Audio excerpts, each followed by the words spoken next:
Shining yesterday. Steven Strasburg delivered 8 brilliant innings, racking up 13 more strikeouts. And Bryce Harper accounted for 3 of the 10 hits, including his 5th career walk-off RBI in the 12th. Today, they wrap up the season series with the Phillies. It's Fan Appreciation Day at Nationals Park.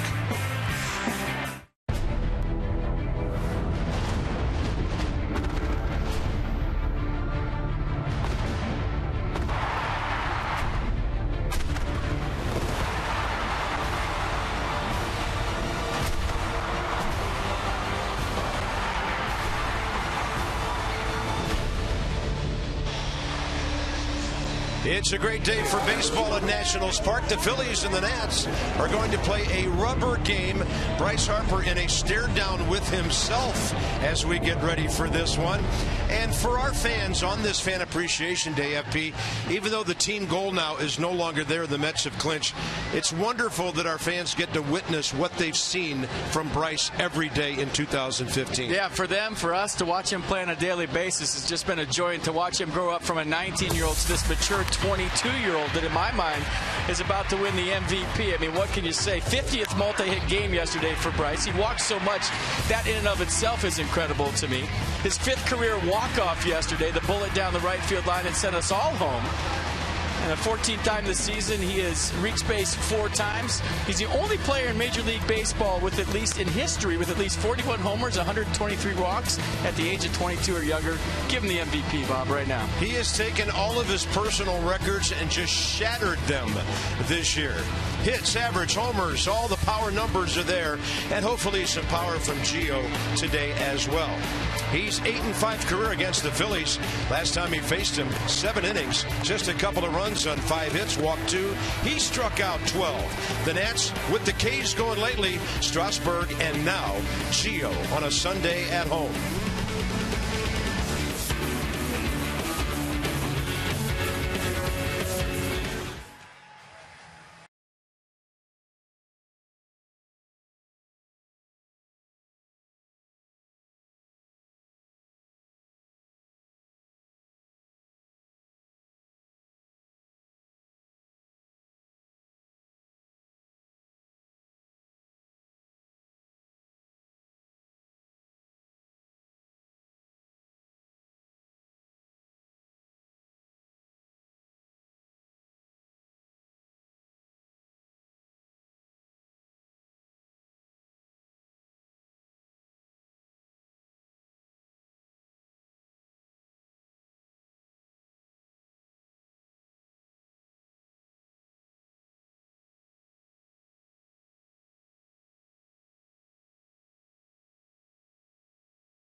Brought to you by PNC Bank, for the achiever in you, and by Verizon Fios.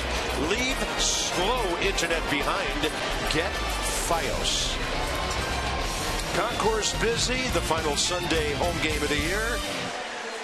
Glove day here at the ballpark. Bryce, boy, the uniform looks great already. He went sliding in somewhere, and we haven't thrown a pitch yet. The Nats are 12-6 against the Phillies this year. It's a beautiful day. 74 degrees, cloudy skies, a little bit of sun shining right now. And the outfielders appreciate the fact that it's not that blazing sun we get on day games this time of the year. Darren Ruff, he's in left field today.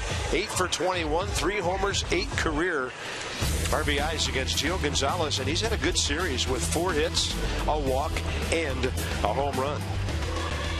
Odd number of the day, Phillies tied in batting average with the New York Mets at 247. Here's Gio. Well, on the season, Gio's fastball has averaged 92, his curveball 78, his changeup 84. 30th start for Gio Gonzalez, 159 strikeouts on the year. Opponents hitting 272.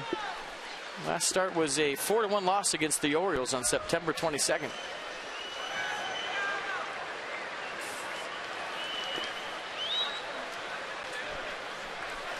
Right on time at 1:35. First pitch. Swing and a miss. Oh, and the bat flew into the dugout, narrowly missing Aaron Altair, and then to the back wall of the Phillies dugout. My goodness. Altair's in the hole. He was like on the 3rd step. And an anxious, scary moment for him. He was almost in a 6-foot underhole. Wow. That thing was screaming in there. Jeff Francoeur leading the laughs right now, but no laughing matter for about a second or two. Galvis 1 for 10 in this series. He's had 7 career hits against Gio. He's going to pop one up and over the dugout this time. 0-2. Well, defense for the Nats behind Gio. Dendecker, Taylor, Harper the outfield. Desmond Escobar left side. Rendon Robinson right side. And Jose Lobaton behind the plate.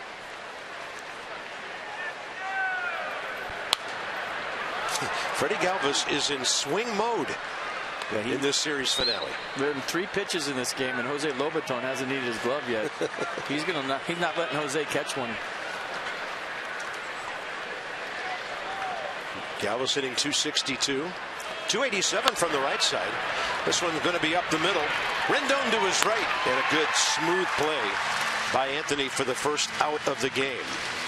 17-year veteran Bill Welke has the plate. Crew chief is John Hirschbeck at first base. There he is. John Tumpane, James Hoy, second and third.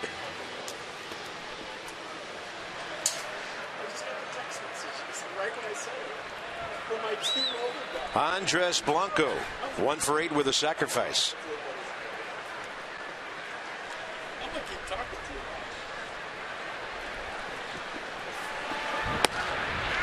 On the edge.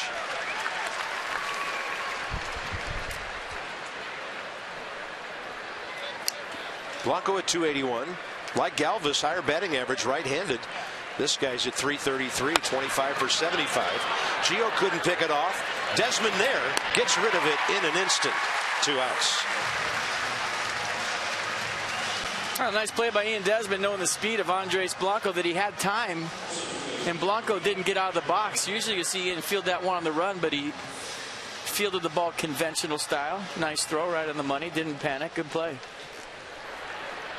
Aaron Altair hitless yesterday, 0 for 3 with a sacrifice and a walk after his career night here Friday, when he had 2 home runs and drove in 5.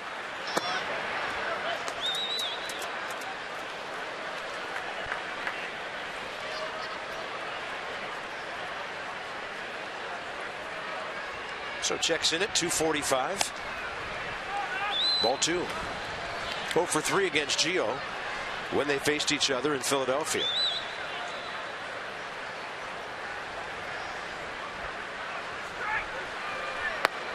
Great changeup. 2-0, pulled the string. Well, Altair's proven he can hit a fastball, and now you see 3rd game of the series. They've seen him a few times, seen if he can hit that off speed just as well. Another changeup.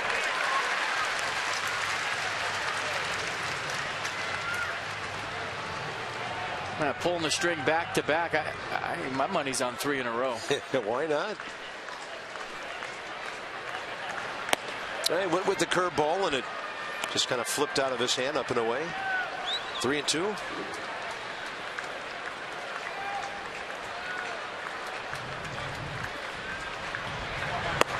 And he goes 85 for the strikeout. Gio, some kind of a change to start the game with a 1-2-3. Nats will face Aaron Harang in a moment.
Playing the Thursday night game at the Giants.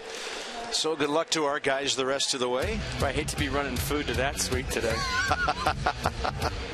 Good call. After that, they might enlist you. What the Nats, especially Bryce Harper, doing against Aaron Harang. Great success. 10 hits and 22 at bats, a homer, a couple of walks, a couple of RBIs. Harang is 4-7 career, 3.33 ERA, 16 starts against Washington. Their last start was on the 22nd at Miami. 6-2 winner. Went 7 innings, gave up just 2 runs on 7 hits. So fastball, slider, cutter, curveball change is the arsenal for Aaron Harang. And you might have noticed Jason Worth getting the day off. Michael A. Taylor 0 for 4 in this series, but 3 career hits against Harang. He'll move it around, raise your eye levels, in and out, up and down, nothing overpowering. And he falls behind 2-0.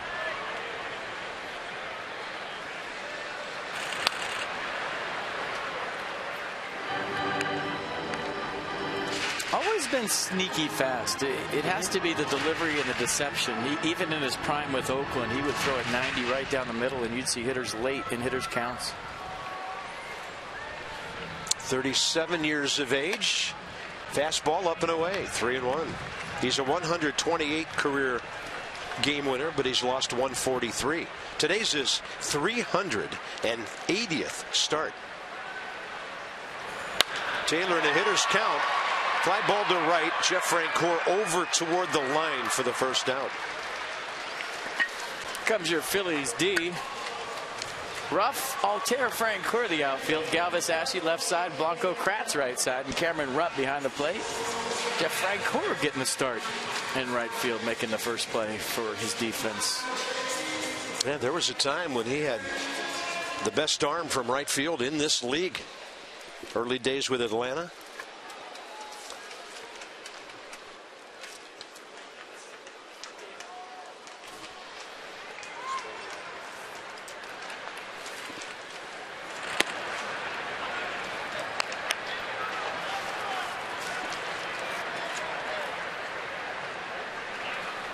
Anthony Rendon, 321 over his last 32 games.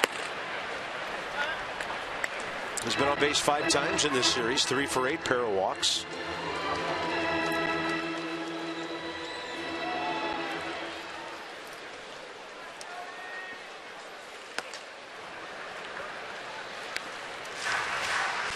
Anthony has, of course, been leading off lately. Taylor in the lineup today. And to keep Harper at the number 3 hole, Matt Williams has Escobar cleaning things up today.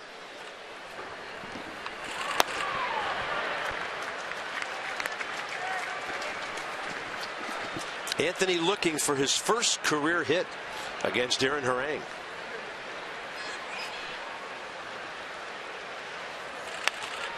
He and Cameron Rupp either really like each other or know each other from somewhere, because they've been carrying on conversations this whole series. You saw the smile on Rendon's face. They have a little chat in the middle of the AB.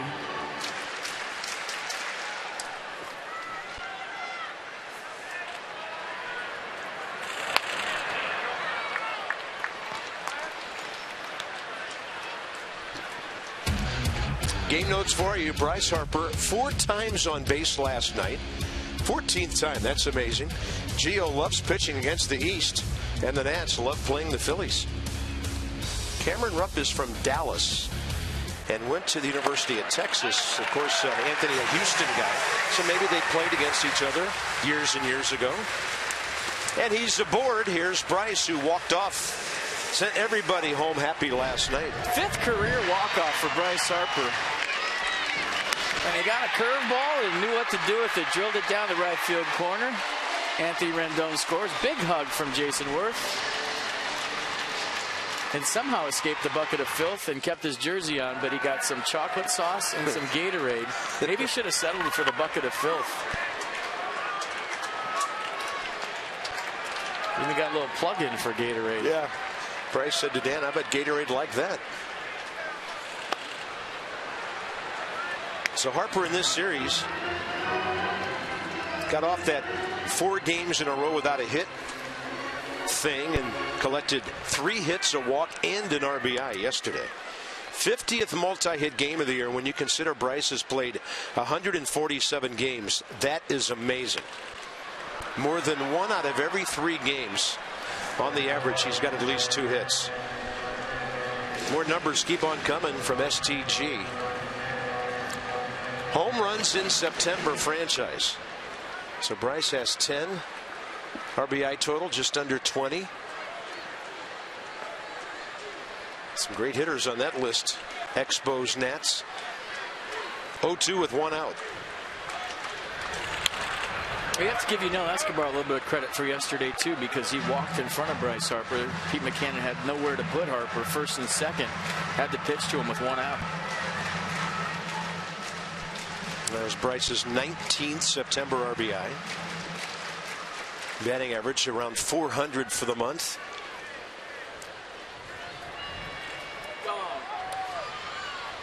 Oh, 2. Harper. Right side. Blanco to Galvis and a 4-6-3. Each pitcher faces 3 hitters. First inning, no score.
Phillies, top of the second coming up. And if you can prove you were at a ball game at RFK 10 years ago with a photo at RFK or a ticket from that game or even a photo or hard copy of the ticket, go to the Nationals box office. You get 2 for 1 for any remaining home game, and that would be tomorrow when the Nats played the Reds at 3:05. Check out nationals.com to find out more. I was just mocking that promo saying, or if you have a fax or email. Top of the second, Darren Ruff. He's had a good series. Ruff and Altair came in a combined 8 for 16 in the first 2 games. And Ruff, as we showed you earlier, good career numbers against Gio. 8 hits, 3 home runs. 1-1 pitch, way outside. Still trying to command that curveball. His changeup's been brilliant so far. First inning, 12 pitches, 9 strikes.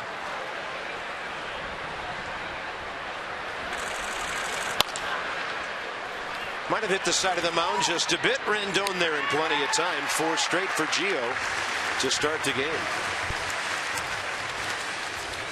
Sinkers down, changeups down. 3 out of 4 ground balls. Jeff Francoeur is next.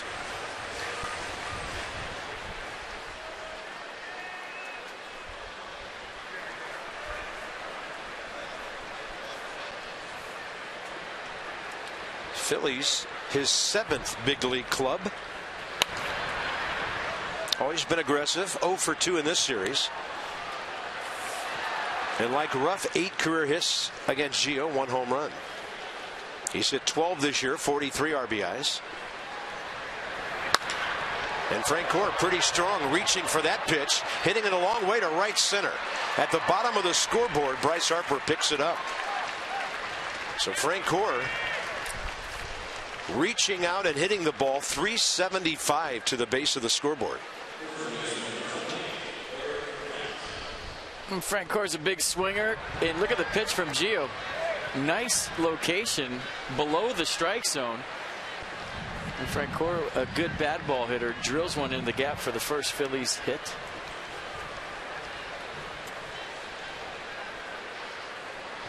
That'll bring in Eric Kratz, catcher by trade, playing first base today.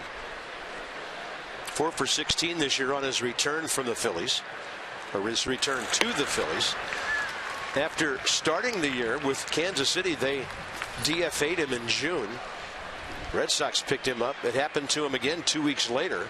A month later, Seattle released him, and he ended up back with his old ball club, the Phillies.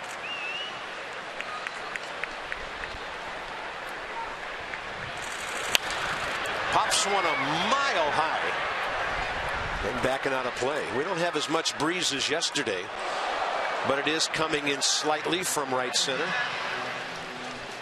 American Standard, who's hot, who's not? Gio Gonzalez is hot. You see the home runs that he hasn't given up at home.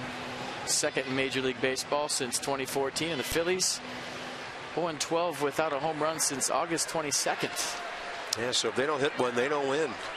Celebrate the season with the American Standard All-Star Sales event.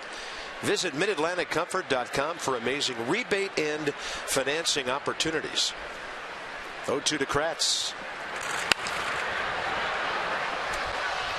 Wow, that was as close a foul ball maybe has ever come to us here.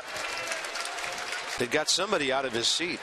Usually they barely make it to the front row down there, and that one was heading toward us. So you're telling me there's a chance?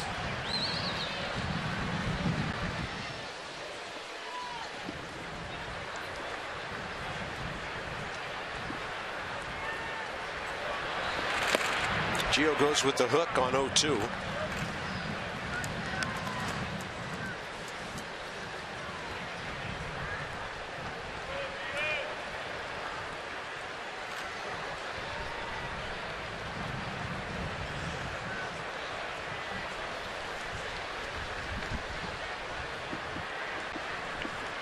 Runner at second, one out. Frank Core on the double. And Gio goes curveball again. Great block right there by Jose Lobaton, keeping Frank Core at second base. This is Jose Lobaton's 42nd game of the year. You see where the ball hit him right in the chest protector there, that dirt mark? We'll show you again, but watch the block. Just sacrificing his body on the low curveball, staying soft, keeping it in front of him, and Frank Core just went to third base.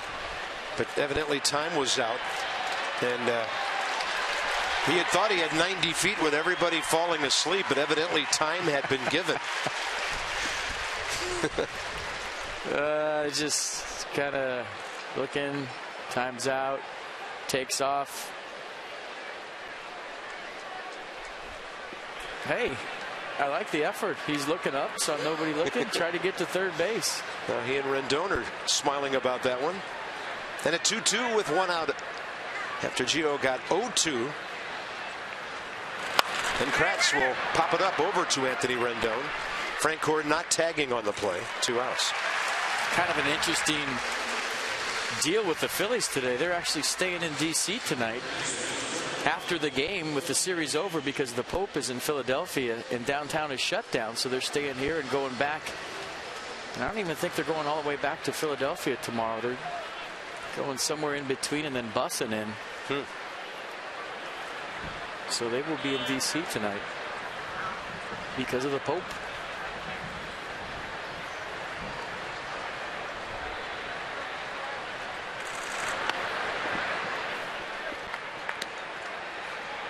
Think the Pope's going to get booed in Philadelphia?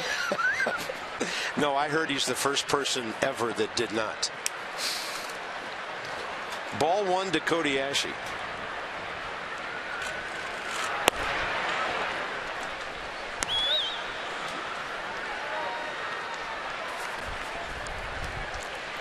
It's been great having Pope Francis in the country here in the Mid-Atlantic region. It's been awesome.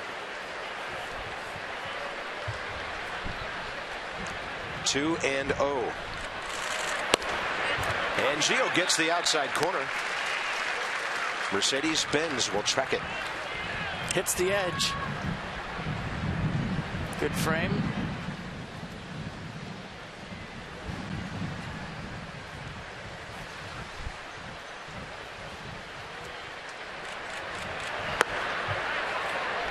Just not able to throw that curveball for strikes yet.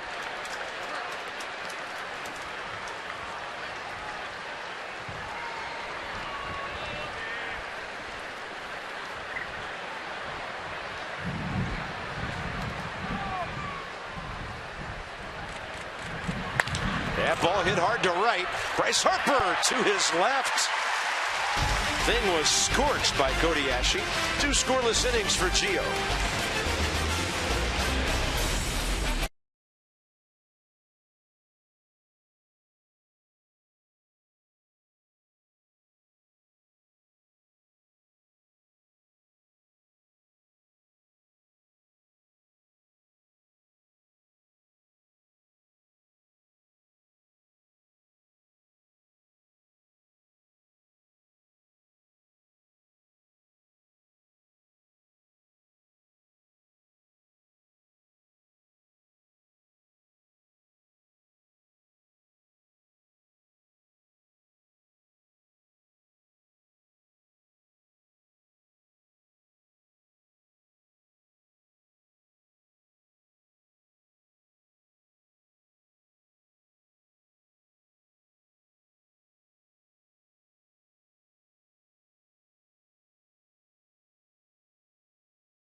After the game last night, the Nationals obviously happy about their walk-off win over the Phillies, but they were eliminated from postseason contention last night as well. It was kind of a normal scene in the clubhouse.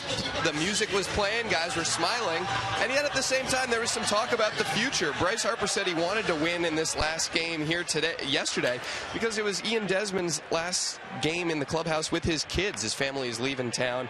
He also congratulated the Mets and wished them well, said that he hopes that they win it all because they're coming from the East and he wants to root for teams from the East. Jason Wirth said he's more surprised than anything else that the Nats are in this position, already eliminated with a handful of games to go.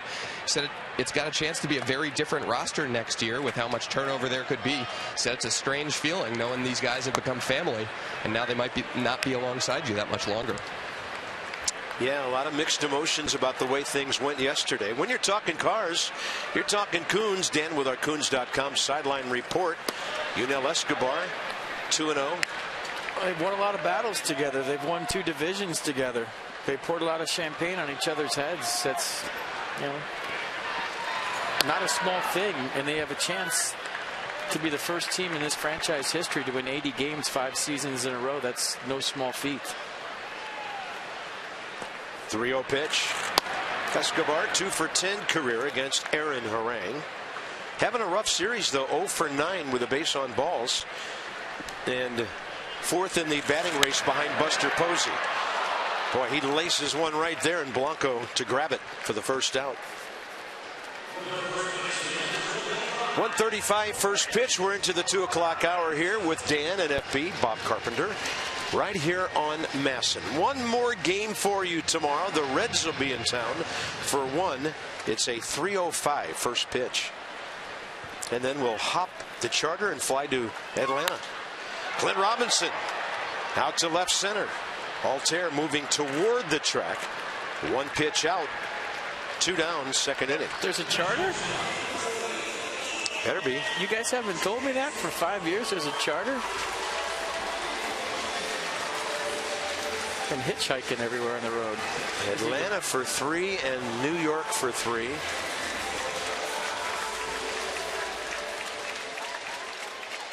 And here's Ian Desmond.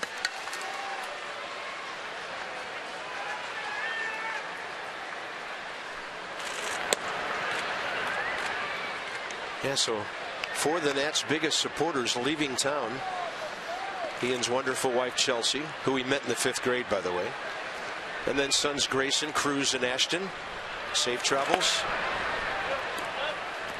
And Ian having a pretty good series, 3 for 9 with an RBI. He sits safely 4 of his last 5 ball games. Way outside, 2-1.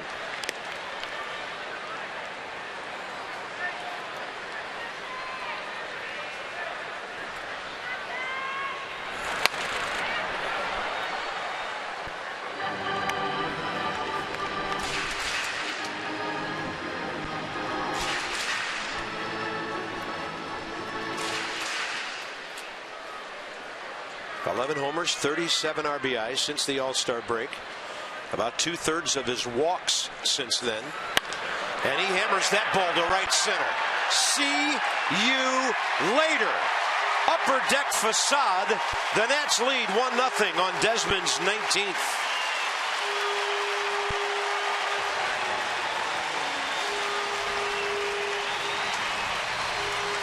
And I think Ian's soaking in the moment a little bit. A little slower than his usual home run trot, and did he mash that ball? No, it's very observant of you. Usually he gets around the bases as fast as any hitter in baseball. And he did soak it in right there. So there goes the no-hitter, Ian Desmond style. Almost to the upper deck, off the facing. A bullet here to put the Nats up 1-0. And Matt Dendecker gets under one to center field. See you later. Back wall. Almost took out our Masson truck with that one. 2-0 Nats.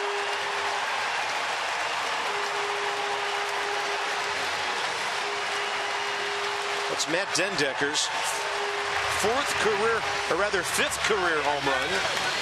And 4 of them with the Nats. Well, I knew he had pop. I didn't know he had that kind of pop. So there goes the one-hitter.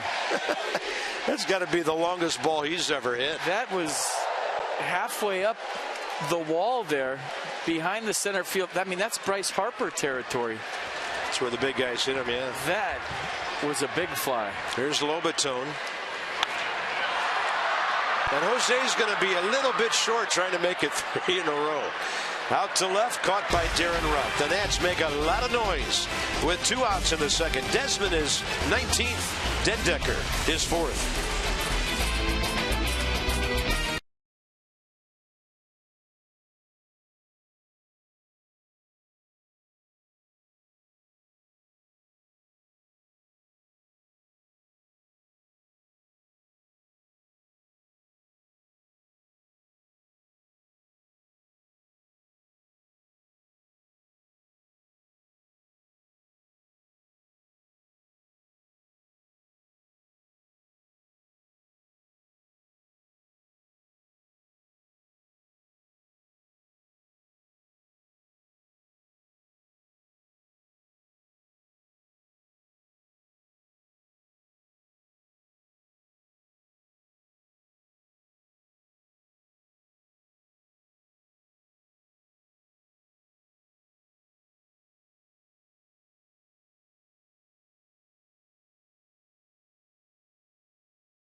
Has been showing opposite field pop. I don't remember too many times when a right-hander's flirted with the upper deck. Michael Morse comes to mind, and Ian Desmond, see Andres Blanco right there, didn't even move at second base. So off the facade, there goes the no-hitter, there goes the shutout, number 19 for Desmond. And then Matt Dendecker.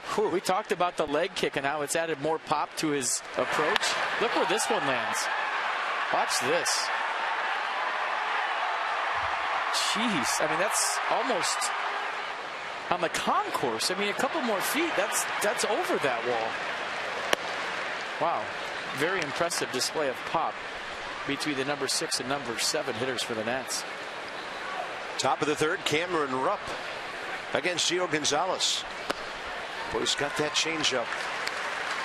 Everybody missing that thing right now. Gio, first 2 innings, 29 pitches, 19 strikes. Rupp, the catcher, 2 for 7 in the series. Career 3 for 7 against Gio Gonzalez. Target in, and a ball to right. This one right at Bryce Harper for the first out, 3rd inning with Aaron Harang coming up. More numbers from STG. Lowest ERA in September over the last 3 seasons. And the Nats just better than everybody else in all of baseball, not just the National League. Harang goes up ripping. That ball rattling around in the Nationals dugout. Looked like it hit the back wall and then came up and hit the railing. It's in my bad. Wow. Steven Strasburg shutting down the Phils. Just unfortunate the Nats couldn't get him another run for a W. Ian Desmond waiting for that one.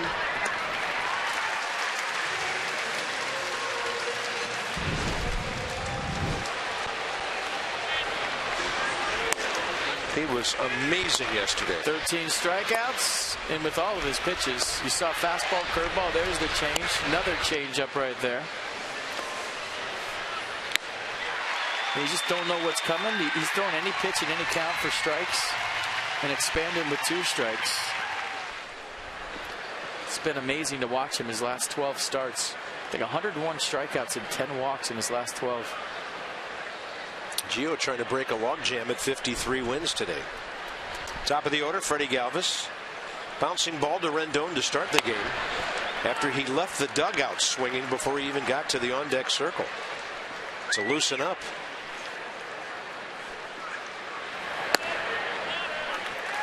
Good frame by Lobaton, got that call.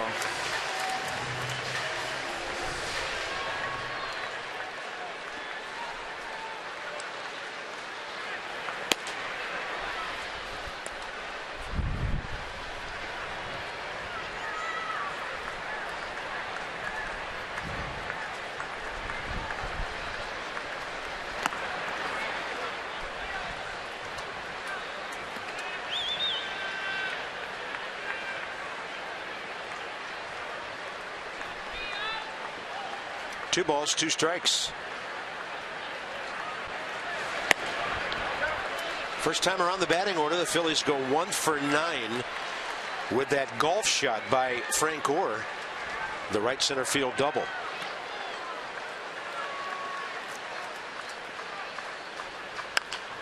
Had him reaching. And Gio takes care of that to Clint Robinson. He's off to a great start. 2-run lead to work with, and he'll bat when we come back.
Aaron Harang and Gio Gonzalez.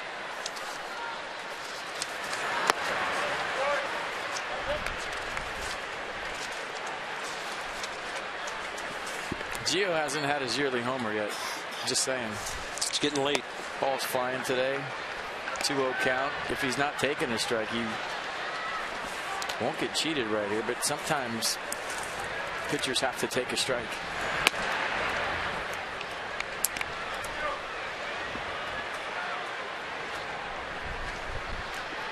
Gio for 3 career against Aaron Harang. Yeah, he'll just hook one to left. Gio hustling. And he will turn and go back, and that's okay. So the Nats go 3 for 8 with a walk first time around, and Gio Gonzalez gets his 4th hit of the year. Steven Strasburg in the background laughing because that might have been the worst turn at first base I've ever seen. He almost ended up in right field and high-five Jeff Francoeur right there. It was a great swing. But I think the laughs are the turn. I mean, he got real wide right here. Look how far out he goes. You can't really tell from that angle, but he got wide, and maybe they want him to go for a double, and he didn't. But it's good to see him laughing. Good to see Steven Strasburg smiling in the dugout.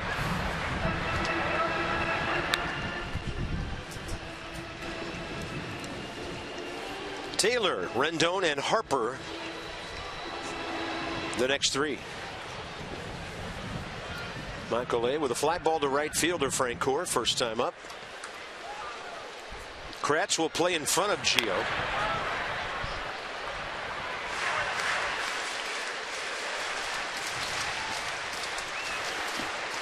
I think Michael A. Taylor will be one of the most interesting stories of spring training 2016 as we look forward to his 2nd full year in the big leagues. Way inside. How so? Well, what's the configuration of the outfield going to be? Does Denard Span back? Is he not? If not, Taylor's a full-time guy, right? You'd think. So Harang baited him on the outside edge with a couple of breaking balls and then buzzed him with the heater, 1 out. Why are you making me read this one? The DC Beer Festival returns to Nats Park on Saturday, November 7th, featuring seasonal fall beers, lawn games like So You Can Catch the Lawn Jarts, food trucks, DJs, and more. Admission is $40 with a choice of 2 sessions and includes unlimited tastings from dozens of craft breweries. Oh, look at the fried chicken. That looks delicious. Oh, hot dogs, they're telling me. Those were hot dogs.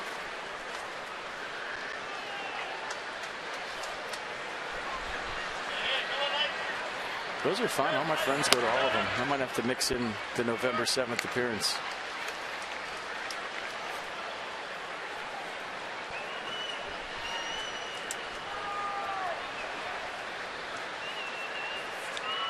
Rendon walked first time. Looks at one right down the middle. 2 career walks against Harang, but 0 for 10.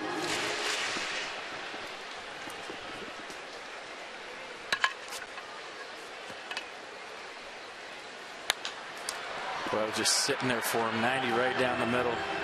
That's that sneaky fast that I'm talking about on occasion for Aaron Harang. Or maybe it's just you try to get so big on a 90-mile-an-hour fastball that it slows you down here. Either way, I've seen it for many years with him. If Anthony plays pretty much every day until the season ends next Sunday, he will have played just about half of a year. He strikes out here. Nissan will track it. Fastball 90, bottom of the strike zone. Gets the call. Good frame by Rupp. Yeah, that's Harang. But a healthy Anthony Rendon next year will take care of a lot of things for this ball club. Here's Bryce. Fell behind in the count, fought off an 0-2 pitch, and then hit into a 4-6-3 double play in the first.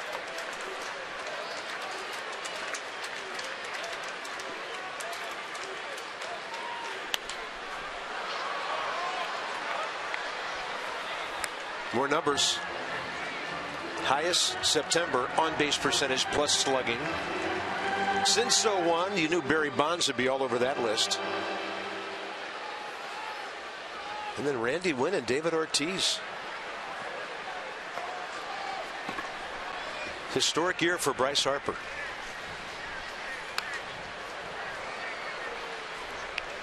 I mean, every day the Nats hand us an updated sheet on what Bryce is doing this year. And it's not an 8.5 by 11. It's legal size. It's just amazing. All the facts, figures, numbers, and accomplishments he's done. And a stat that I'd never seen before appeared on today's sheet. He's hitting .313 against shifts this year. I like the youngest player in Major League history with at least 41 homers and 123 walks in a season. The previous youngest, some guy named Babe Ruth, who did it at age 25. 54 homers and 150 walks. Harper high in the air, right center, but he didn't get it. That looked big off the bat, and the breeze had a part of that to knock it down to Alter's glove. Pardon the excitement on a fly ball out.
Tomorrow, it's our troop recognition, and it's brought to you by DynCorp International, where we serve today for a better tomorrow.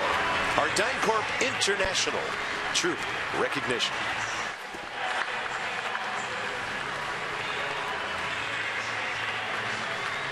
Top of the fourth inning, Blanco, Alter, and Ruff against Gio Gonzalez. 40 pitches, 26 strikes for Gio, giving up one hit so far.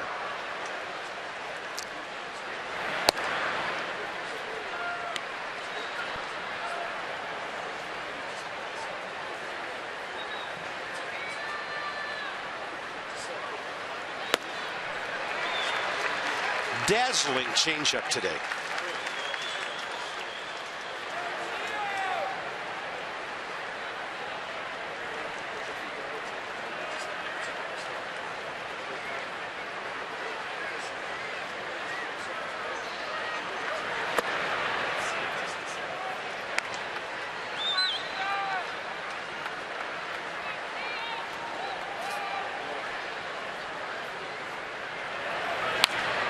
Pretty big rip there by Blanco, who bounced one past the mound first time up. Ian Desmond came flying in to throw him out. Alter and Ruff to follow here in the top of the fourth inning.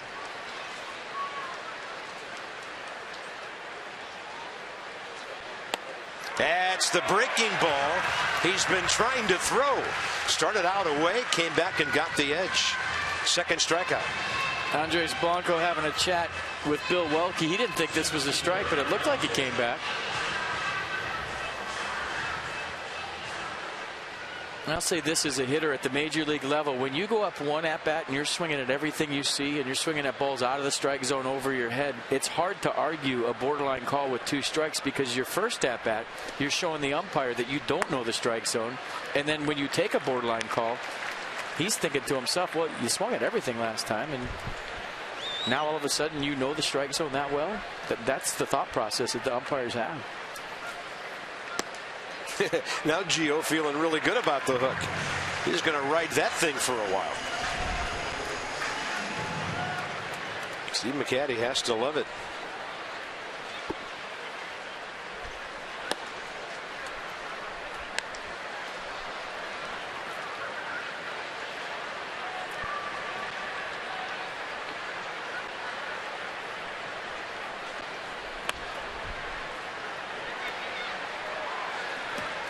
Gio looking like he's just playing catch with Jose Lobaton today.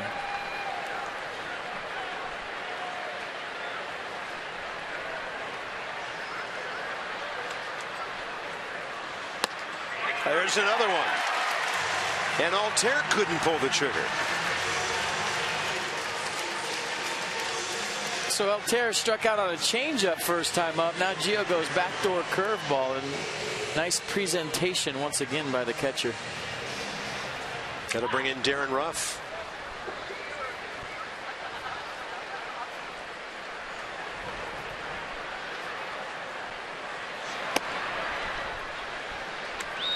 Ground ball to Rendon, first time up.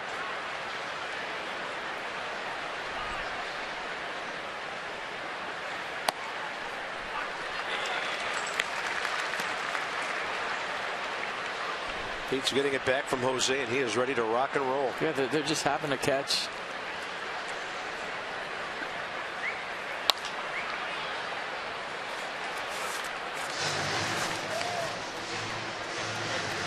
The time for you to tweet your strongest fan photo using hashtag NatsCouchCam, and you just might see yourself in one of the upcoming broadcasts. That's brought to you by T-Mobile.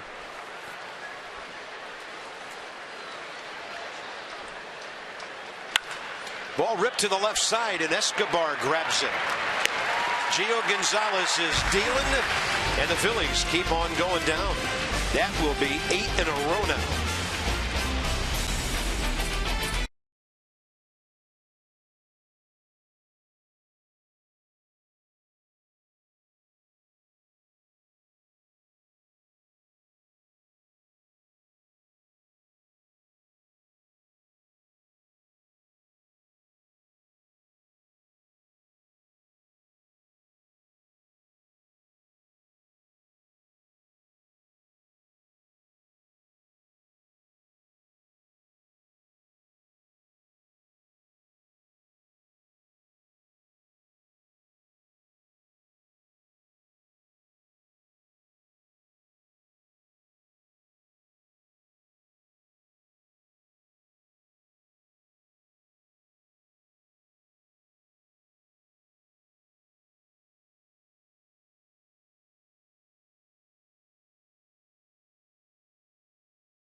smile first.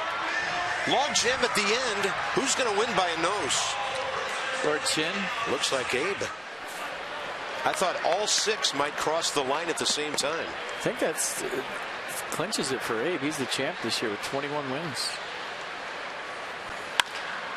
Escobar on a bouncer out to short for Freddie Galvis. I mean, do they have agents? And do they go to arbitration?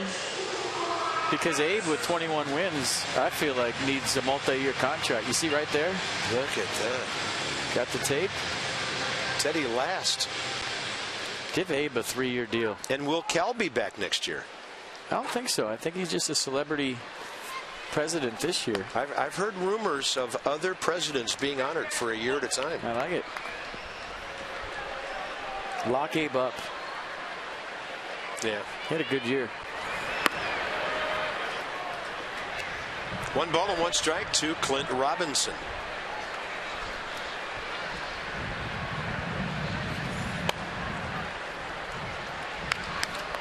They still haven't talked to Mass and Dan yet. The presidents.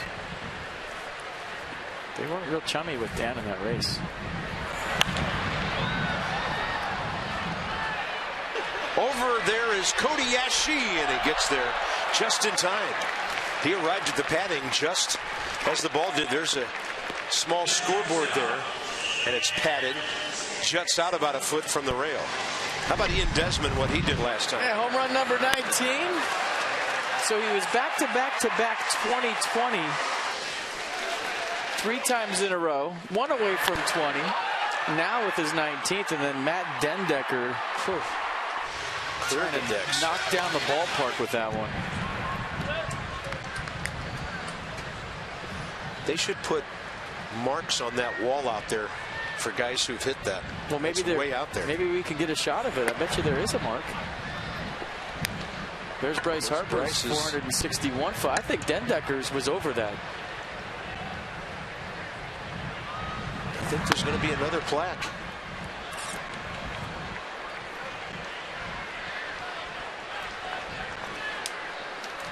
Got to make those plaques dark so they don't interfere with the batter.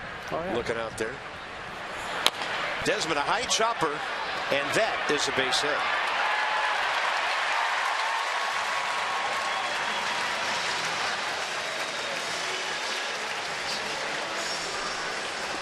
Two for 2, 5 for 11 in the series. Okay, here's where Dendecker's hit, right there. Wow. So right, let me circle that right there. Okay. Well, where's Bryce's plaque? Is it the one to the right? Yeah. So Bryce's appears to be a little deeper. Boy, that's close. Yeah, it looks like a few seagulls flew by too.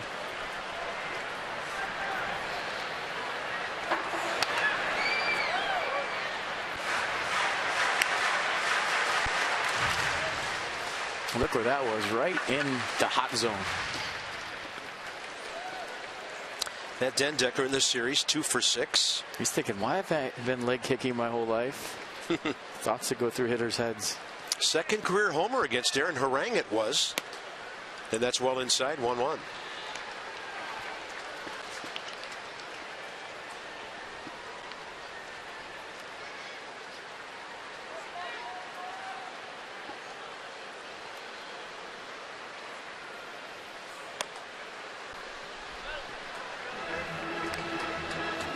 There's a big loading dock out there in center field right behind that green wall. Our Masson trucks, visiting TV trucks are out there. That is a long way from home plate. Well, Bryce's was 560. That was 550. And now Dendecker's going to bump one down the right side, and that'll go foul.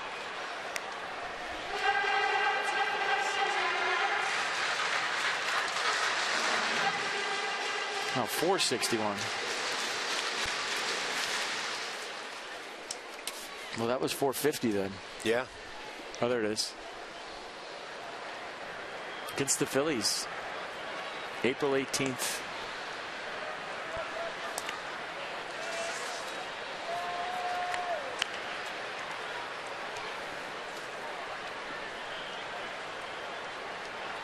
That was a solo shot in the 5th inning that night. Off of Aaron Harain. Yep.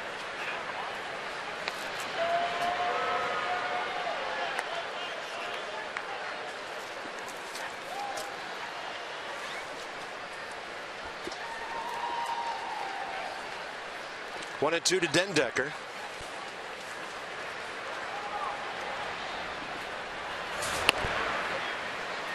And Aaron Harain not letting him get extended in this at bat.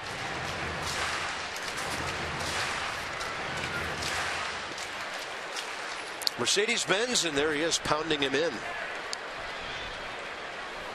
Going away right here. Good coverage by Dendecker to stay alive.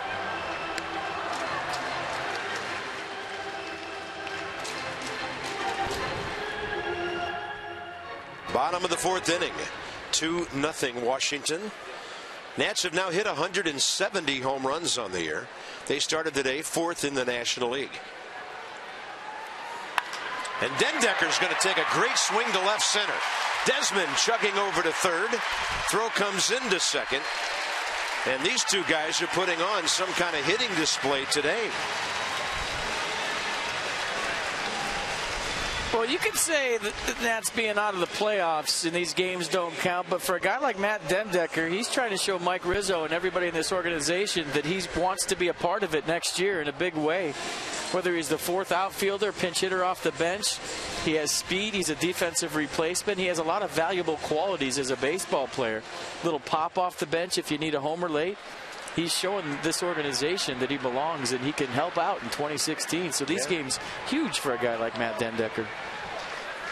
Yeah, in recent years, we've seen Chad Tracy, Matt Stairs, Greg Dobbs, Clint Robinson at times. This guy's swinging the bat as well as any of those guys. So here's Lobaton.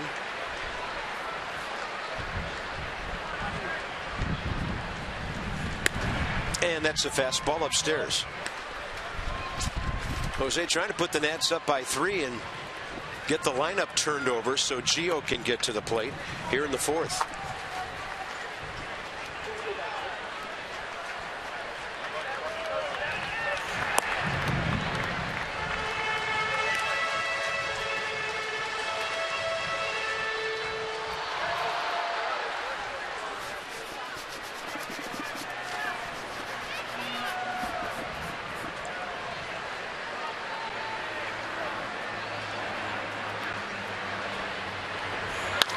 And Lobaton up the middle.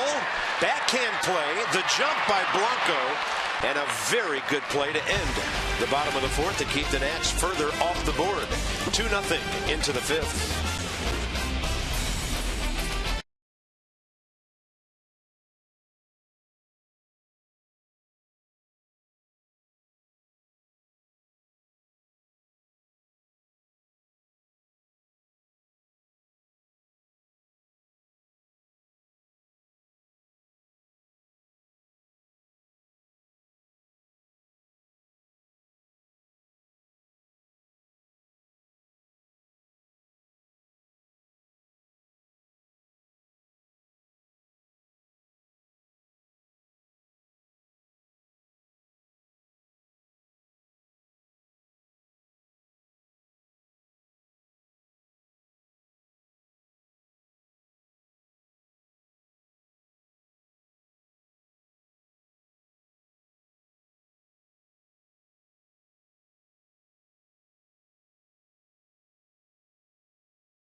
For the achiever in you, PNC Bank with our minor league report. Osvaldo Abreu, just 21, and at Hagerstown, one step from Potomac. Big year, great on base percentage, runs, RBIs. 21-year-old shortstop doing great things in the Nats organization.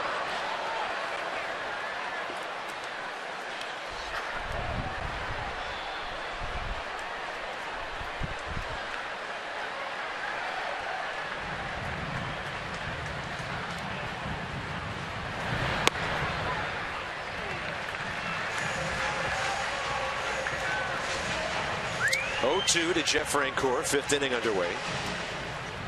He went way down just above the plate and hit a ball to the scoreboard first time up. 0-2 pitch, pulls that one, and he's the only Philly doing anything against Gio. Brings an end to a streak of 8 consecutive hitters retired and 12 of 13 to start the game. It kind of makes sense. Francoeur, a good bad ball hitter. Yeah. Gio Gonzalez, a guy that sprays the ball all over the place. It's probably a dream matchup for the Phillies right fielder. Yeah, I mean, you've talked about how tough it is to get to Gio. Then it takes a guy whose bat is all over the place.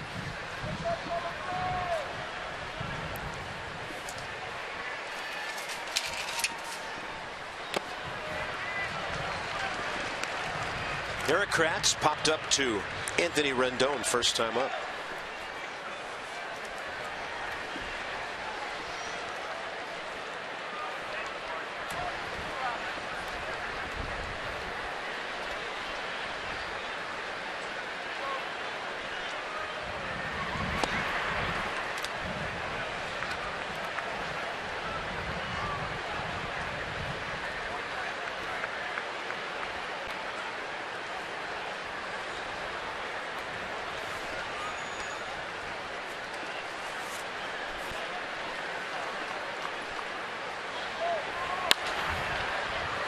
How to play right side.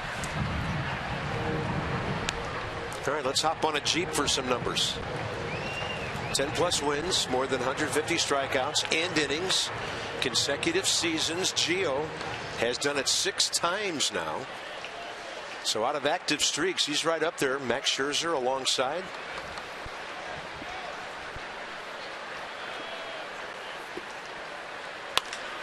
That's going to be hooked into left field. Eric Kratz reaches out and gets one.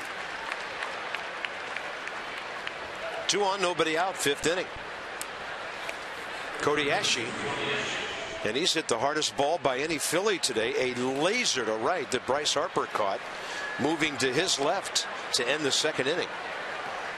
Well, Gio's success today has been because the Phillies have been ultra aggressive, and against a guy like Gio Gonzalez, you usually see the opposite: patience, make him throw pitches, work walks, get him in the strike zone. But they haven't been fooling around here. And for Gio Gonzalez, if they keep up that approach, it's important for him to throw pitches that look like strikes that end up as balls.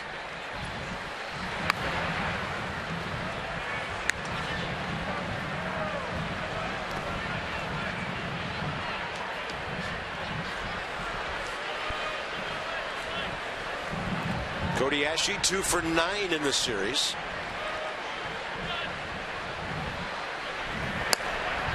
That's on the edge. Got the fastball out there. 1-1. Not sure the hitter was crazy about it. Nissan will check it. Down, huh? Jose Lobaton working hard back there.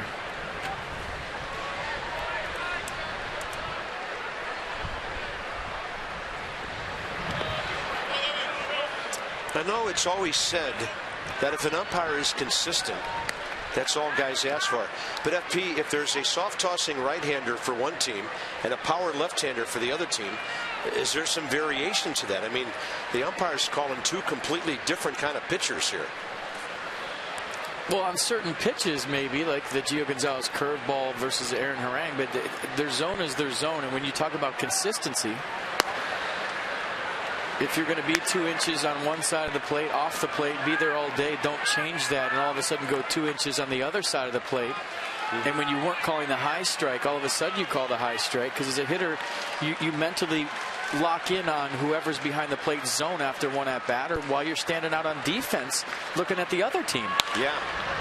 Ashe with a high fly ball to right center. Taylor and Harper. Michael has it, trying to get some momentum for a throw here, and he'll do the right thing by throwing into second base. Keeps Kratz at first while Frank Core goes third. But it's one out? I mean, it's a good question, Carp. It's not only when you're hitting that you're paying attention to the zone, or when you're in the clubhouse, maybe watching the game on TV. It's while you're standing out on defense. If you're playing shortstop, you're playing second, you're playing center field. Those are all positions where you're watching the umpire's strike zone and you're taking note on defense. Wow, Bill Welke's a little bit away today to right-handers. He's given that outside pitch. I've seen it 4 or 5 times. And then when you put your batting gloves and helmet on, you walk up there, you're telling yourself, with 2 strikes, I need to protect that extra 2, 3, 4 inches he's given away. But you don't give away your at-bat as a hitter just because an umpire has a wide zone until you get to 2 strikes. And then you got to protect. I'd be interested to talk to an umpire sometime to ask him, what challenges is it when you have 2 totally different guys pitching in the same game? I don't think the pitchers per se matter, because your strike zone is your strike zone. 1-0, and he threw a changeup there that missed. 2 balls, no strikes to Cameron Rupp, the catcher. 2-0 Nats, facing the number 8 hitter and then the pitcher.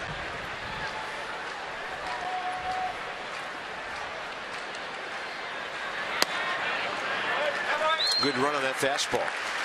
I also think that the catchers make a lot of difference in umpires' balls and strikes calls based on how they present the pitch to him after they catch it. Yeah, well, we've seen that with Mr. Lobatone this year. He's been great. 2-1. It makes them look good. If you make a near strike look like more of a strike, it makes the umpire look good. They appreciate that. On certain pitches, it can make them look bad if you're really yanking a ball into the strike zone, they call it.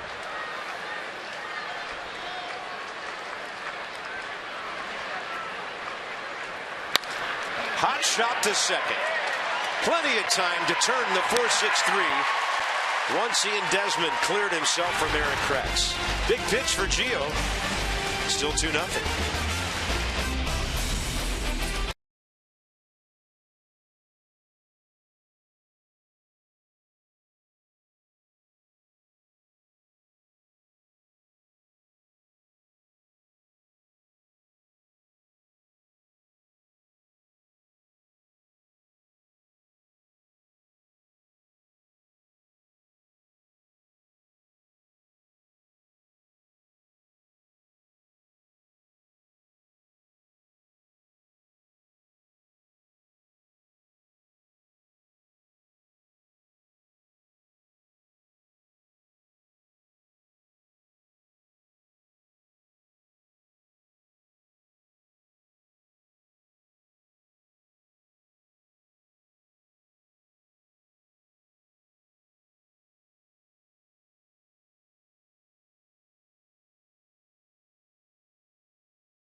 Cuttery home with a smile back guarantee, no small print, just big smiles.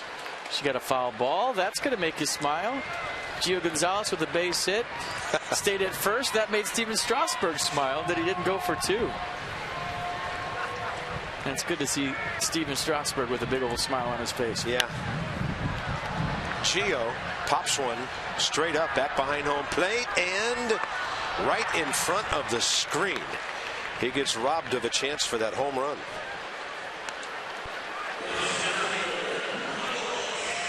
So Gio 1 for 2 today. Taylor and Rendon. Got the robo cam on the backstop. Oh yeah, that's cool. I like that. Great video. That was from the Masson blimp. We just zoomed in. Or the Masson satellite from outer space. Got a good zoom on it too. They're going to bring out the whole flotilla. The yacht will be here tomorrow on the Anacostia. It was that. He was nodding, thanking you. How about That's that? awesome. Can you ask it questions? You, FP. That's awesome. Yeah. I'm going to ask it some more questions. It's like the Magic 8 Ball.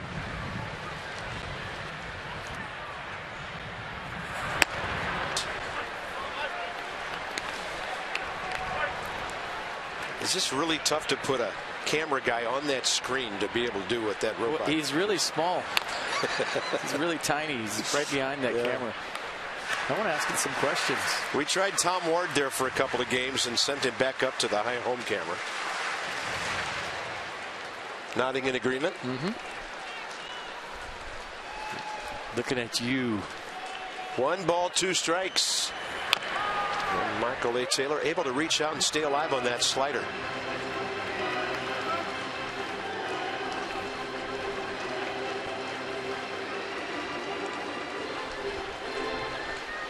Aaron Haranga's 4-7 career against the Nats in 17 starts with several different ball clubs. He tried to paint the corner there, just missed. 2-2.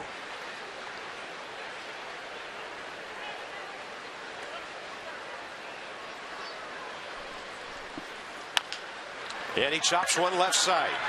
But it take a good play to get him, and that's what Cody Ashe made. A very good play. 2 outs.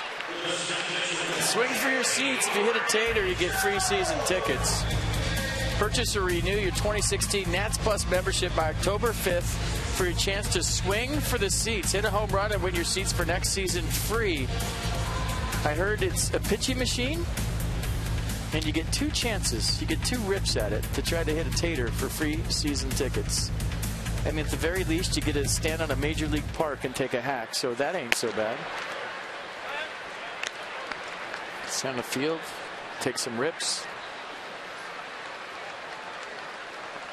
I don't know if a big leaguer could hit a home run on 2 pitches off a machine.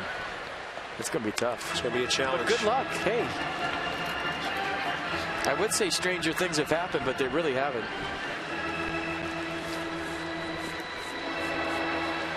How's the ball carry here in the offseason? Not well. But if you were all league in high school, who knows? You might run into one. Just depends when high school was. How big the league?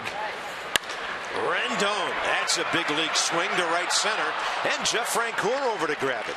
So the Phillies pull out some defense with Ashe and Francoeur.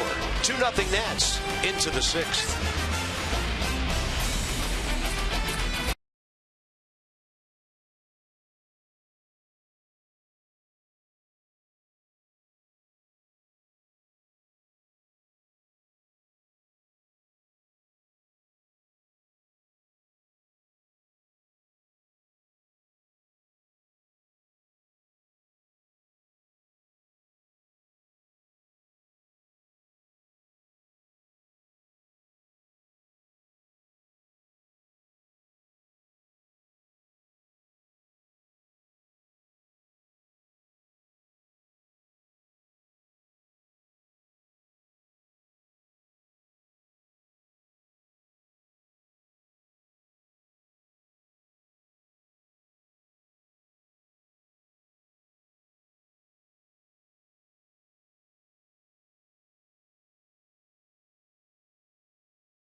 Gio, first pitch, 6th inning. Aaron Harang right up the middle.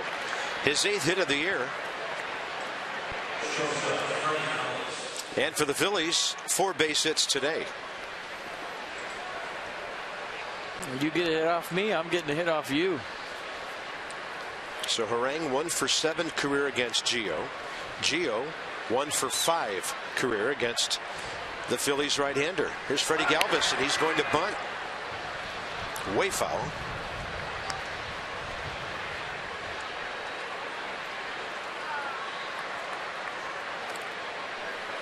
Phillies box, nothing until the 2nd when Frank Gore had that double to right center. Nothing more until the 5th when he singled to left, and then Kratz had a base hit. And then Gio got that 4-6-3 double play ball on Cameron Rupp to end the 5th inning.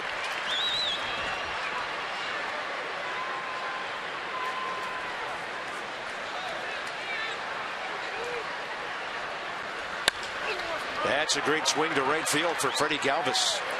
1st and 2nd, nobody out. And now 4 of the last 6 Phillies hitters have had base hits. Yeah, too good a pitch there with an 0-2 count. The Phillies have showed you they're hacking. They're coming up swinging. They're not taking any pitches. And I'm sure if you ask Gio Gonzalez right now, he wasn't trying to throw that pitch for a strike. Well, the DC Southeast Health Club is working hard out in the right field in that bullpen. Phone hasn't gone off yet, but everybody moving around. Altair on deck. Blanco the hitter. Stretch him out. Little early start on Yoga in the outfield. Oh yeah, you sticking around for that? I think you should. Thinking about it. I mean, not to put you on the spot or anything. My mat is in my car. Is it? You don't need one. Problem is, there's a lot of stuff on top of it. Matt Grace waiting for the phone to ring. What if they've ever called collect?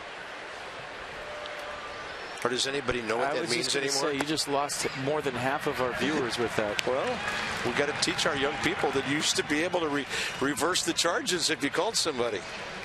Do you accept the Mr. Carpenter, Mr. Santangelo is calling collect. Do you accept the call? Yeah, I remember. No, click. That is not shocking in any way. 0-2. Left side, slow roller. And Desmond doesn't have a play.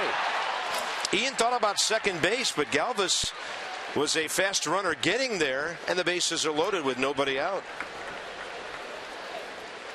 Well, once this got by Yunel Escobar, it was going to be trouble for Ian Desmond because Desmond had to stay back. So the rule of thumb is if you're the third baseman, take anything you could get, but it sometimes disrupts the shortstop where he wants to make the play on the run, fielding off the left, throwing off the right. And you can't do that if the third baseman's going in front of you. You have to sit back on the ball, and once it got by Escobar, it was a knock. Well, we've already had something interesting happen in this series with this guy batting and the bases loaded once. And Altair, easy take there, curveball way outside, and suddenly the 2-0 lead in a lot of jeopardy here in the 6th inning. Altair's had trouble with the off speed today from Gio, and he just went to it first pitch. Change up, strikeout first time, curveball strikeout second time. Yeah, both looking. There's a change up. I don't think he'll see a fastball for a strike, or at least he shouldn't in this sequence. First pitch curveball, second pitch change up, and Altair not seeing the change up from Gio at all.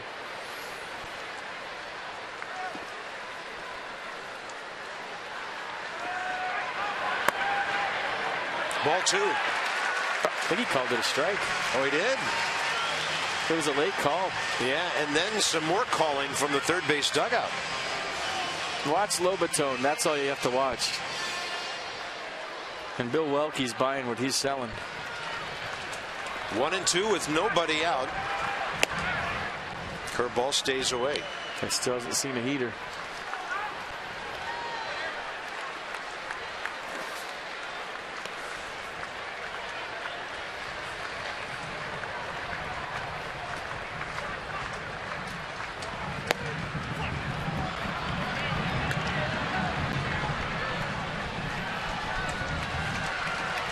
Nowhere to put him, obviously. Does he see a heater here, 3-2? Fans are starting to get into it. But if he can throw a changeup for a strike, it's his best shot. Then he threw him a changeup and walks in a run. 2-1 ball game. Aaron Harang, the pitcher, started this with a base hit, and he scores. Altair now 6 RBIs in this series. Jose Lobaton going to try to calm Gio down after the missed curveball 2-2 and the missed changeup 3-2.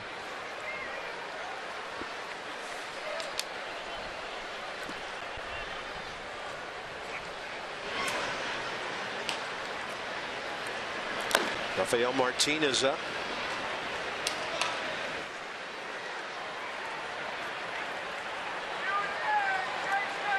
So the Nats blasting their way to 2 runs, and now the Phillies singling and walking their way to 1. And here's Darren Ruff, but first a visit by Steve McCatty. So 6 of the last 8 Phillies have been on base.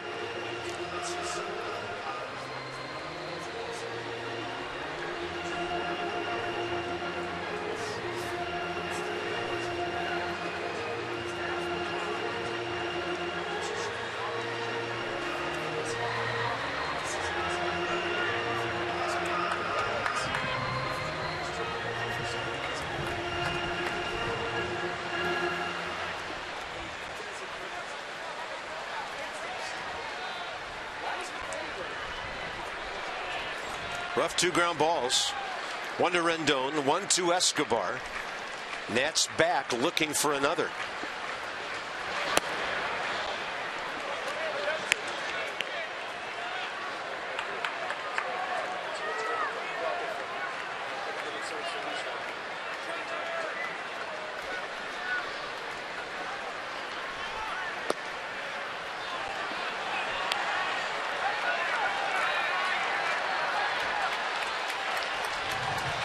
Strong right-handed batter on deck in Francoeur here. Nobody out, 6th inning. Ball 3.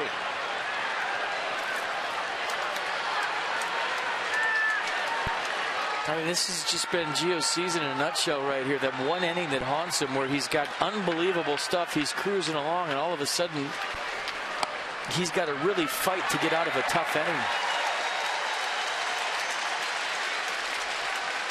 And it's always seemed like there's one frame that haunts him every single outing.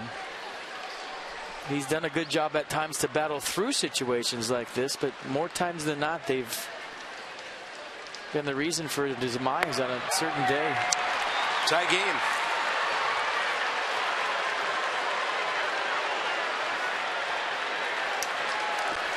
Matt Williams is going to get Gio with Jeff Francoeur coming up. Got the double play ball last inning.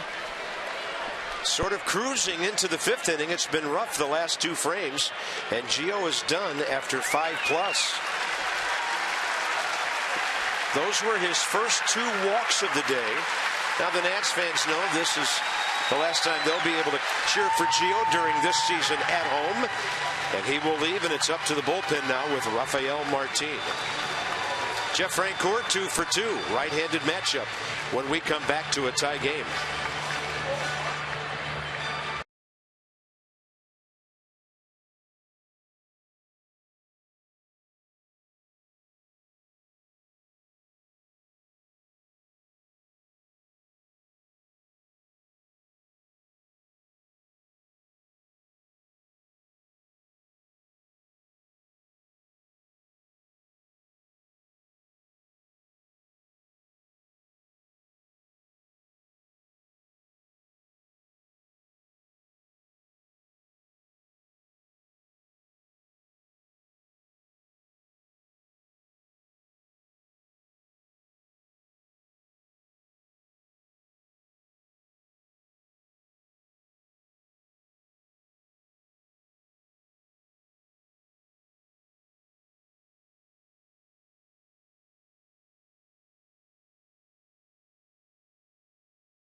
this inning. 3 hits, then 2 walks. And Gio's done. He's responsible for 3 more base runners. Rafael Martin now on to try to keep this thing tied somehow. Bases loaded, nobody out. A sneaky fastball, 88 to 92. Slider change to go with it. 12th appearance. Opponent's hitting 261. Jeff Francoeur 0 for 1 against him.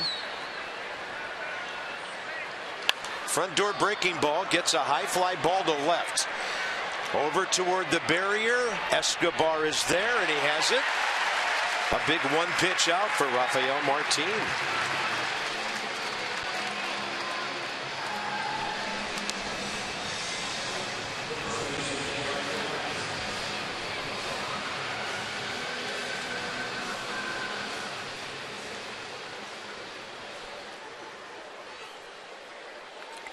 Kratz 1 for 2 today. Pop up the second. Base hit. So Blanco at third. And then the RBI walks for Altair and Ruff.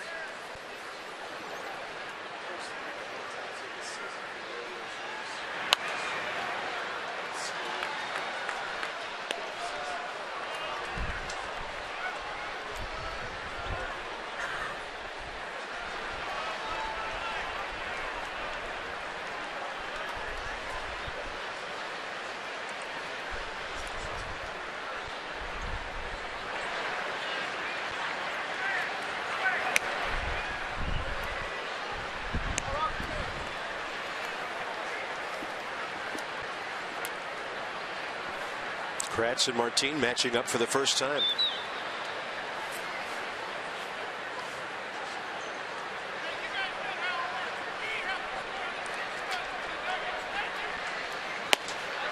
Nice strike 2. It's a sneaky cut fastball at 89.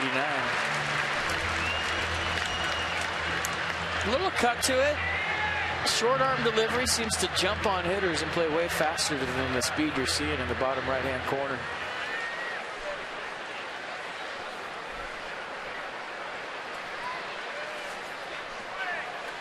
Then he rides one a little higher to get the strikeout. And Erik Kratz swing and miss at strike 3. And then he kind of looked out at the mound as if to say, wow, how did I miss that? So Matt Williams brings in Martin, who does the job.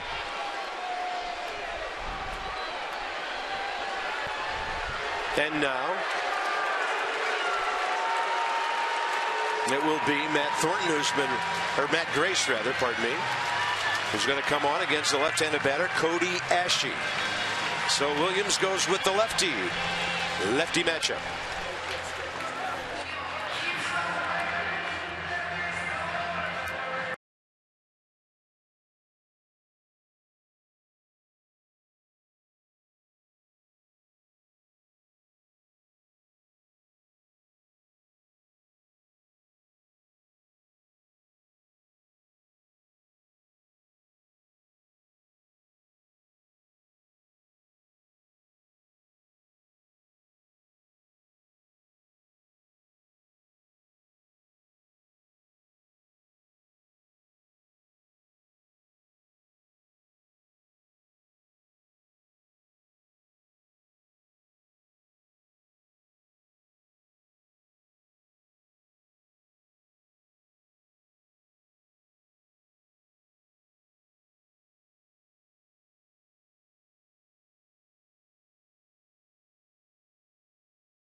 Pen in this inning, and now he'll go with Matt Grace against Cody Ashe.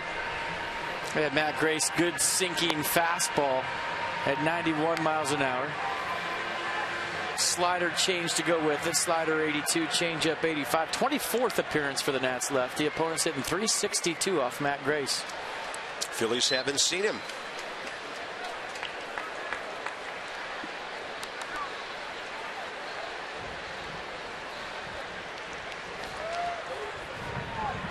PHI, a line drive to right, fly ball to center.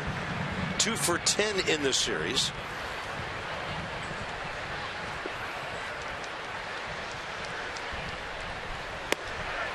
And Grace gets the inside edge with a fastball.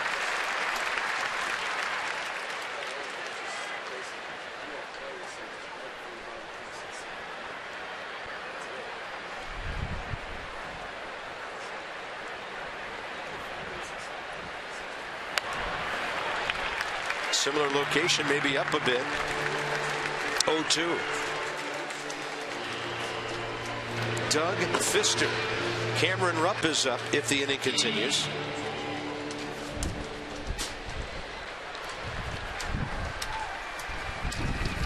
Wind really gusting straight in like it was last night suddenly. And the 0-2. Busted bad. Grace has it. Part of the bat went right by him.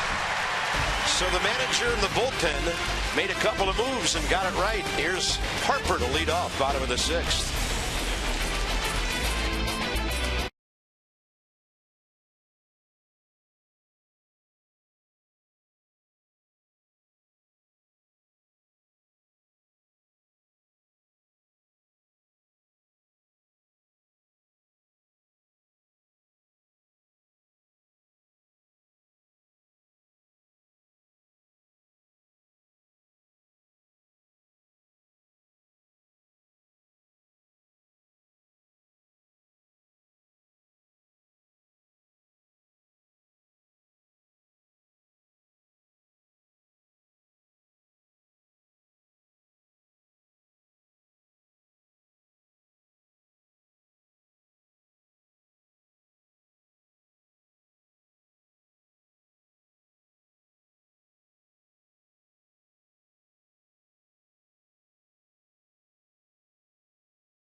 Bottom of the 6th inning, Phillies back even. Bryce Harper leads off. 4-6-3 double play ball and a fly to right center. 0 for 2 today. 3 for 11 in the series.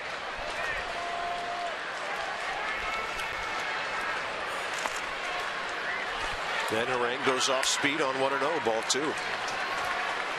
Hector Neris for the Phils.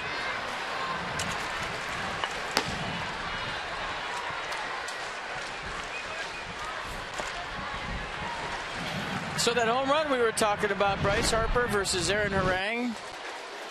And watch where this one lands on April 18th. It was so far it got a plaque out in center field. So a little further than Matt Dendecker's.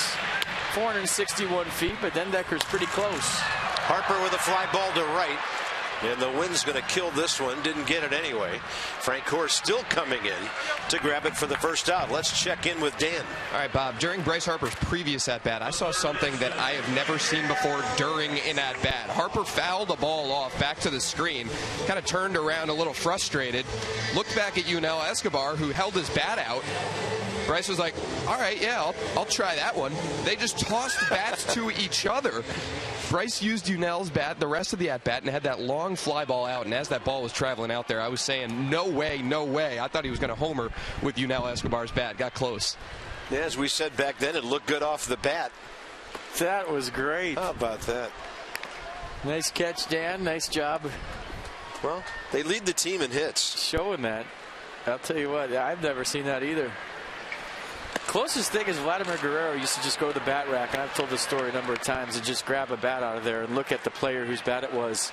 He didn't speak English, so he'd just hold it and shake it, and you'd say, yeah, go ahead, use it. And he'd use a different bat every at bat. I've never seen a guy in the middle of an AB. But props to Yunel Escobar for thinking about, hey, try this one. Okay. Almost worked. And Yunel, who's been known to, and if I'm not mistaken, he has Bryce Harper's bat in his hand right now, has been known to give bats away if they're not working to fans. And a ball to right. Frank Core moving toward the line. 2 down. Just looking at the box score down in Miami. D. Gordon's 1 for 4 today. Here's the Nats box score. Ian Desmond and Matt Dendecker back-to-back monster home runs back in the second. Then they both had singles their second times up. And then Gio's got the other hit. He's still in the box score since he went 1 for 2. And here's Clint Robinson. So D. Gordon 1 for 4 today, and he's sitting .331.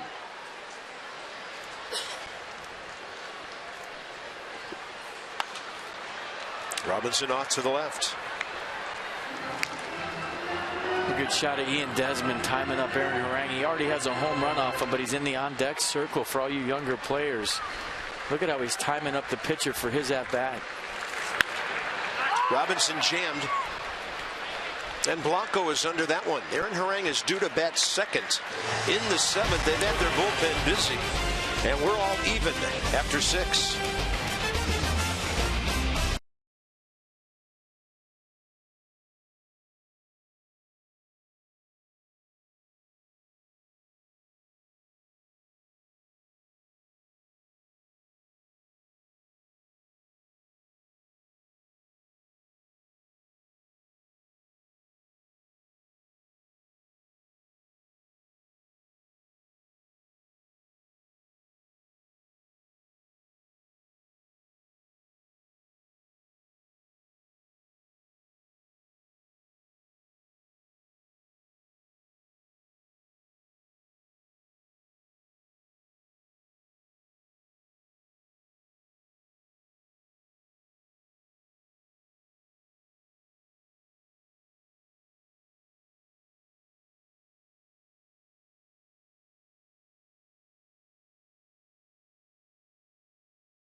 On 2-2 as we head to the top of the 7th inning. Gio Gonzalez 89 pitches. Ian Desmond 2 for 2 with a solo tater. Matt Dendecker with a far 1-2, his 4th of the year. That's where we're at, 2-2. So Doug Fister takes over, top of the 7th. First appearance of this series. Cameron Rupp. And in the on-deck circle, Aaron Harang. But for a moment before he came out, Darnell Sweeney went to the on-deck circle, and then they switched places. Yeah, fastball, slider, curveball change. Fastball 86. Really been on top of the fastball the last 4 or 5 times out, getting that movement he had last year.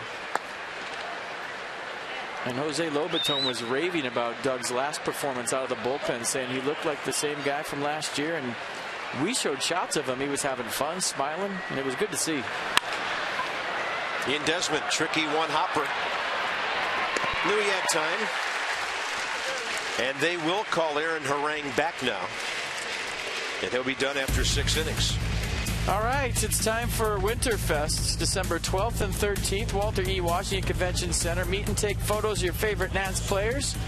Test your skills and baseball experiences and take a picture with Santa. Visit nationals.com/Nats Winterfest. Get your tickets right now. Early bird prices. And I'm not ready for winter.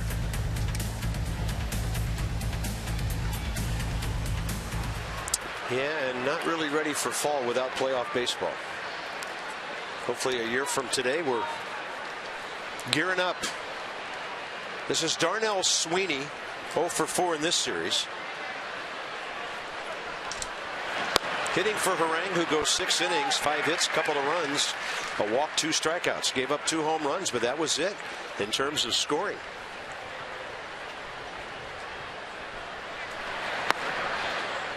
You know, when you go to the postseason for the first time, you remember all the little things.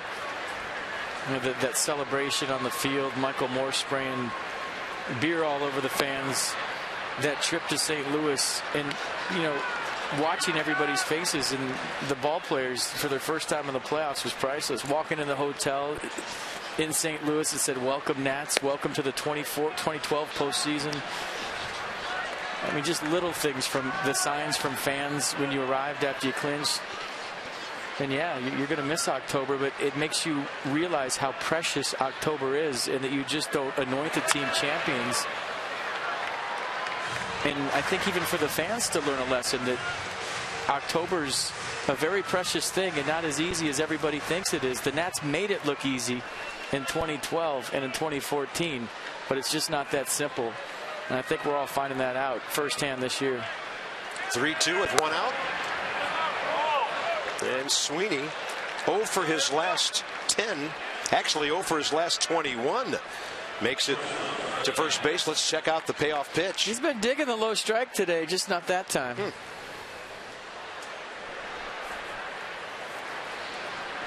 Freddie Galvis now. 2 for 7 career against Doug Fister. 1 on, 1 out.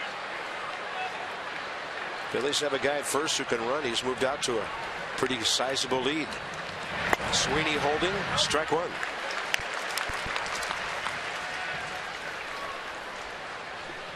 Galvis a base hit last time. Key hit. That was after the Harang leadoff hit and got them going to that 2-run 6th inning.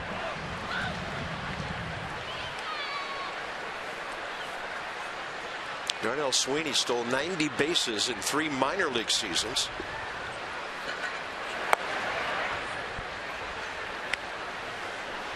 One.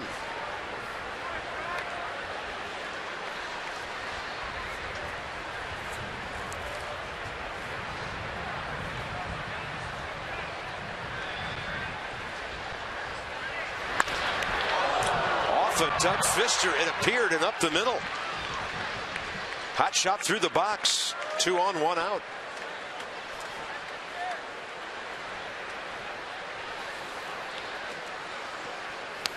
Yeah, look out, Doug Fister coming in hot. And it looked like it just kind of grazed his back and ricocheted in the outfield. Didn't feel good either way, I guarantee you that. That was more than a graze. Yeah. Doug Fister, as tough as they come, didn't even flinch.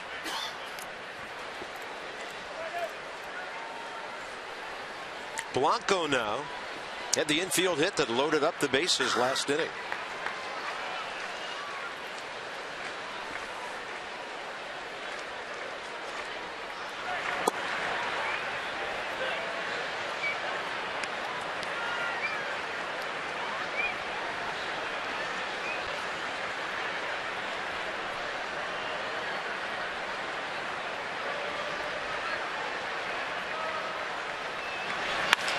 He hits one that Pfister slows down. Looks like a 1-4-6-3 double play. Active inning in the box for Doug Pfister, and he gets us to the Hyundai 7th inning stretch. Final Sunday home game.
By authority of the Washington Nationals, and may not be reproduced or retransmitted in any form. And the accounts and descriptions of this game may not be disseminated without the expressed written consent of the Washington Nationals. Upcoming schedule. Well, one more at home. The makeup game with the Reds tomorrow. Max Scherzer will go against Cincinnati. On to Atlanta for 3. Then you're seeing the first of 3 in New York to wrap it all up. And we will be done 1 week from today. Bob and Pete back at our broadcast spot. Kind of an odd game for Gio. He just looked so sharp through those first 4 innings. Gave up a couple of hits, got the double play ball, and then the walks after a couple of hits. Yeah, the wheels came off, and he's had that one inning he's had to battle through all season long. And at times he's been able to put the wheels back on. At times he hasn't, and that's something that you hope moving forward doesn't occur as often as it did this year, because his stuff was as good as when he won 21 games. So just didn't happen for Gio today. Now you got to find a way to send the fans home happy with a W here against the Phillies. I know a lot of our fans would be happy to see the guy who's leading off in a moment, Ian Desmond, get that 20th homer before the Nats go on the road. He's got a great chance, as you said, to do that for the 4th straight year with at least 20. He won't get the 20-20 with the steals this year, but I know Ian wants to end on a high note. Well, I mean, if he goes crazy on the bases, he can steal 8 bases. I mean, in a week. You never know. Green light for days. Just let him go. But that first home run he hit was some display of power, upper deck the other way. Just not easy to do. Genmar Gomez will take over here for the Phillies. He pitched an inning and 2/3 yesterday. Took over for Adam Lowen, who was struggling with his control. Got a couple of outs in the 6th, the 1-2-3 7th. Well, all the Nats offense right here in 2 swings. Ian Desmond, Oppo Tater, hits the facade. Almost knocks the R out of Pilsner. And then Matt Dendecker almost knocks the whole stadium down with this one. In Bryce Harper territory. Does he get a plaque too? I'm wondering. Maybe it has to be the longest one. I guess we'll see. Desmond goes up swinging, and that's another base hit. So he goes about 400 to the opposite field, and his last 2 hits, you put them together, about 160 feet. He'll take it 3 for 3. Yeah, swing and bunt right here. Watch it come back. You think it's going to roll foul. And Nats Stadium, Nats Ballpark, obviously slanted toward Navy Yard. Somewhere John Turnauer is smiling. He's probably about to get some knuckles from Ian Desmond. I'm butting all day if I see that. Put it right on the line. It's coming back.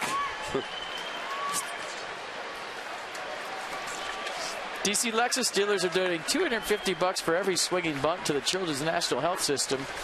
So keep them coming. It's for a wonderful cause. Lexus, the pursuit of perfection. 4 homers. So Ian Desmond now 3 for 8 career against Gomez. Here comes Matt Dendecker. He's 2 for 2. And having a nice series, 3 for 7.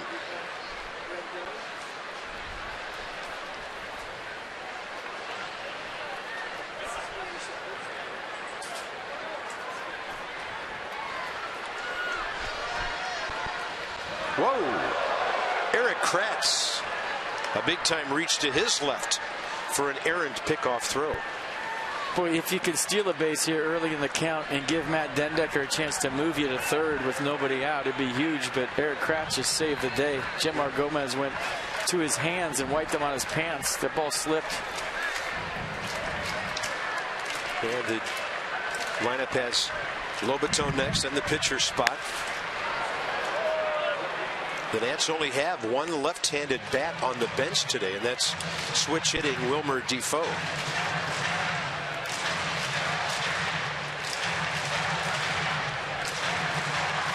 Casey Jansen getting ready after a scoreless 7th inning by Doug Fister.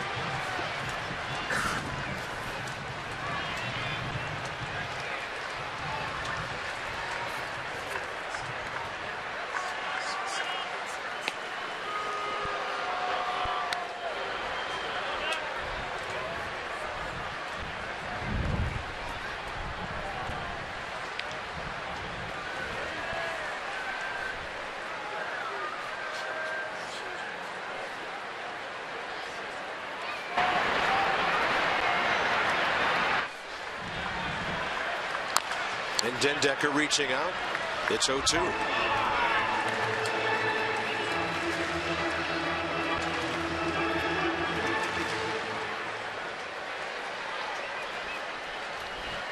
Tanner Roark tried to make a heroic play along the rail there, and the ball took a hop right up into his chops. Dan Ugla in the number 9 spot.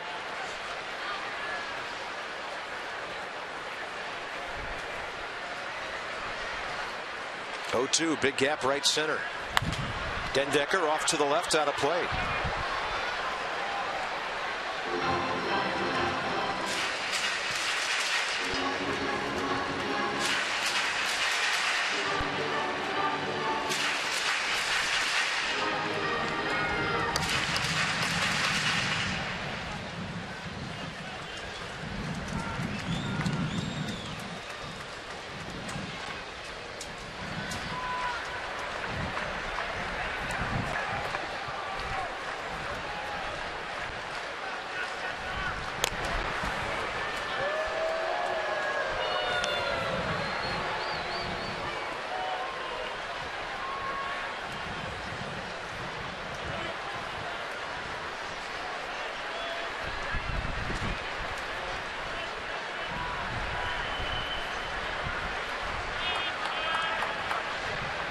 Target is on the outside edge.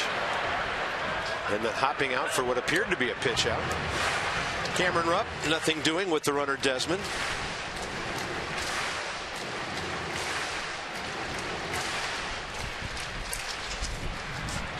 I count on one hand the number of pitch outs I've seen this year.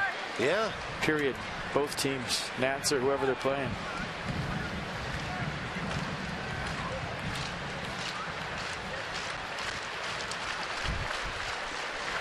And with Desmond holding, Dendecker rips it to right. Ian can easily get to third on this. These guys are unstoppable. 6 for 6. It's the Desmond Decker show. Yeah. On base 6 times today, both 3 for 3, both a home run and 2 singles. Matt Dendecker with 2 strikes. You could tell he was on time on all those foul balls. He's absolutely locked in right now, hitting behind the runner, doing everything right. So numbers 6 and 7 of the order today, having a great day for Matt Williams and the Nationals.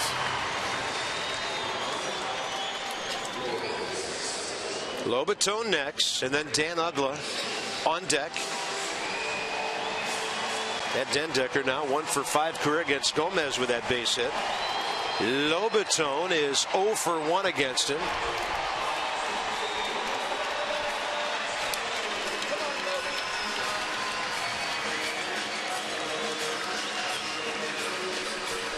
See how Pete Buchanan plays his infield right here in the bottom of the 7th. Do they play halfway, which I think I'm seeing right now? Meaning, you know, if they don't think they can turn 2, they're coming home, or maybe they're just coming home. What you do here as an infielder, if it's hit to you, you stop the runner at 3rd and get the force at 2nd, and that's it. And that's why they're playing so shallow. So it's not toes on the grass infield all the way in. It's the middle infield halfway, and they have to make a decision.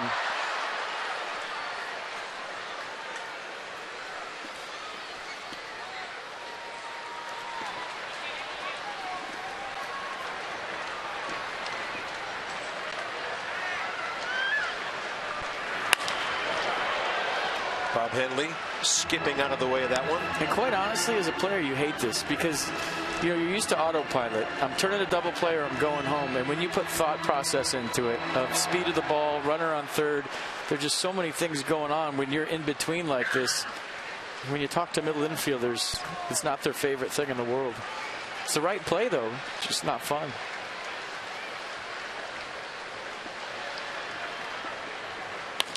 Lobaton to left. Fair ball into the corner. Desmond scores. Dendecker good speed heading for 3rd. And Jose Lobaton puts the Nats on top with his 19th RBI.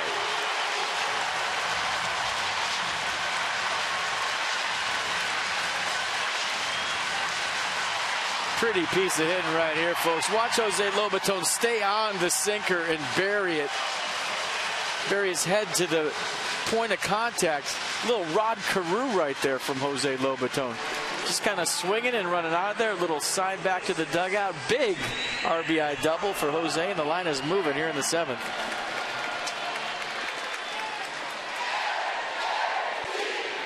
Boy, he stayed on that ball nice.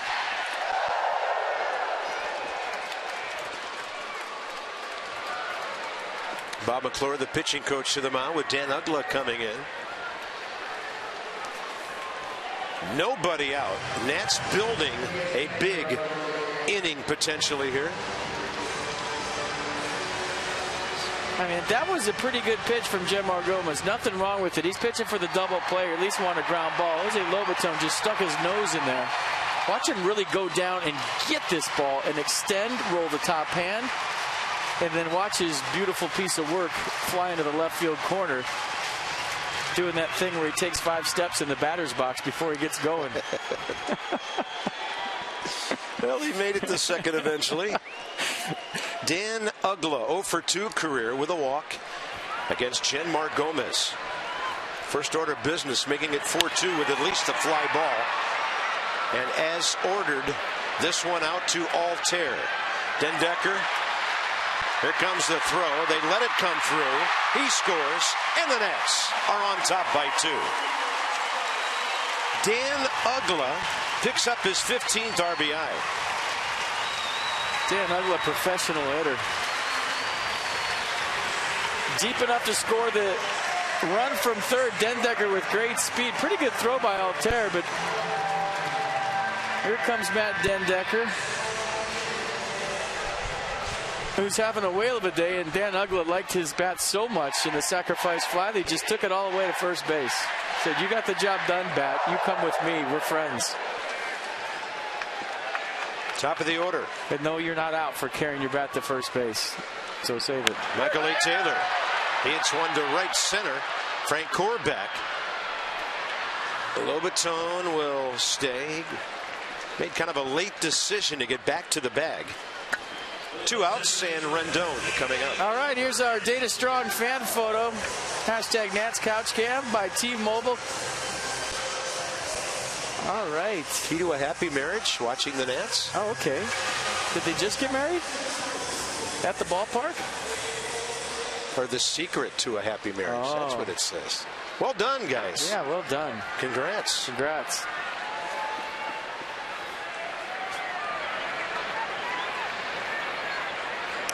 Anthony Rendon 0 for 2 with the base on balls.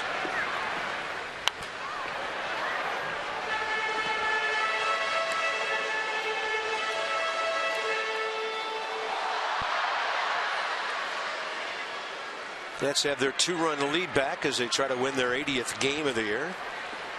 Trying to make this a 13-6 season series against the Phillies.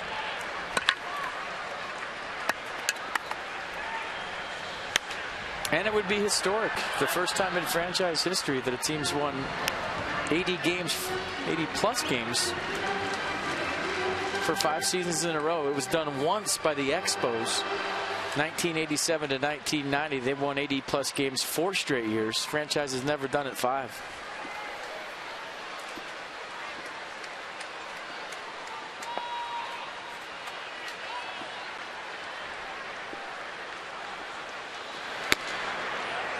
So the Nats won 80 in 11.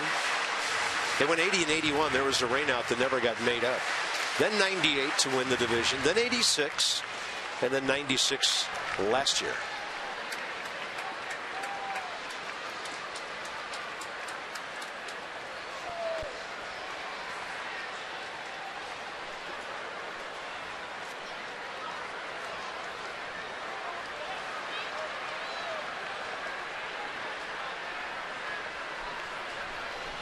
Way outside. Previous 5 years, 81, 71, 73. And then the 59, 2 years in a row, 08, 09. Before the Nats won 69 ball games in 2010, their 6th year. And then, as that piece said, taking it from there. Reminding us all that these things don't happen overnight.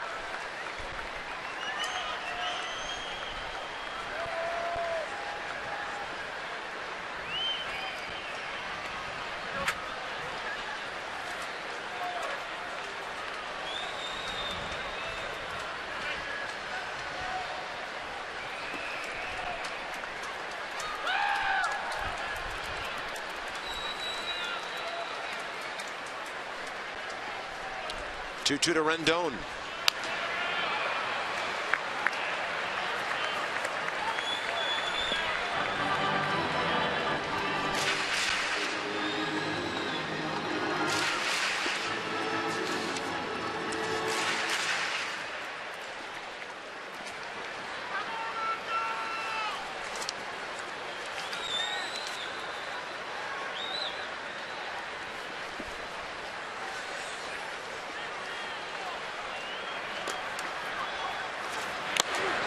Swinging a foul tip, and the inning is over.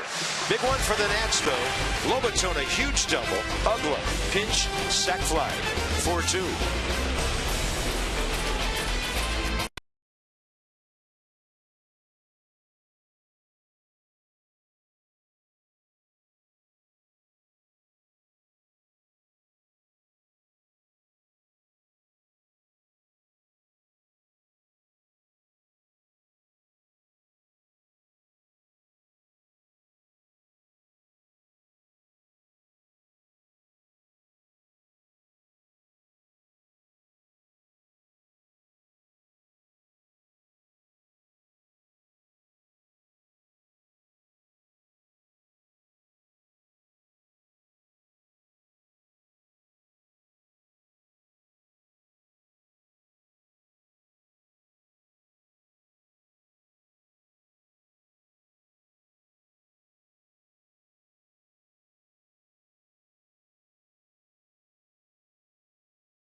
4-2 Nationals. We go top 8. Casey Janssen takes over. Where the day is after my partner Bob Carpenter's style. Text that word to 29292 for a chance to win an autographed prize pack from Masson. Brought to you by Hair Cuttery, home of the Smile Back Guarantee. No small print, just big smile style. Assuming you're talking about my wardrobe, not my delivery. And that's a strike on the inside edge. Never talk about your wardrobe publicly or privately.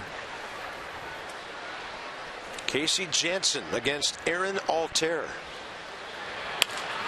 That was a slow breaking ball that got hammered, and it took a while for Matt Denducker to get a read on it. And by the time he did, it was over his head. Bounces out for a double.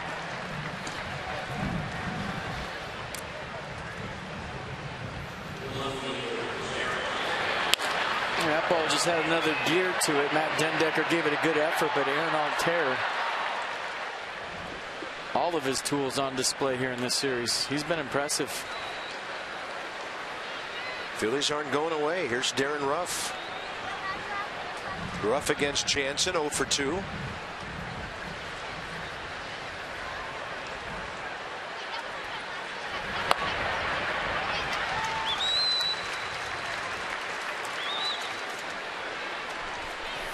Felipe Rivero.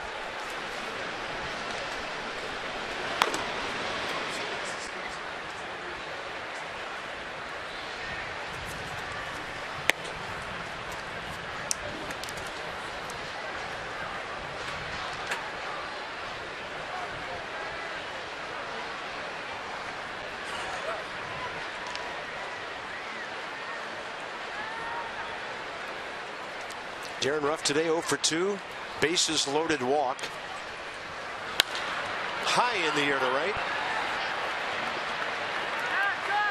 Now Bryce gets a late read on that. That wind continues to push the ball back toward the infield on that side of the park.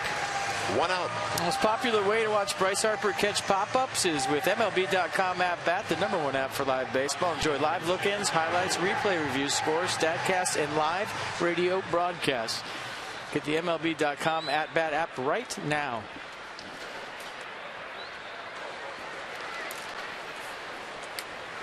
Jeff Francourt 2 for 3. I just wonder if Felipe Rivero is up for Cody Ashe if the inning gets down that far.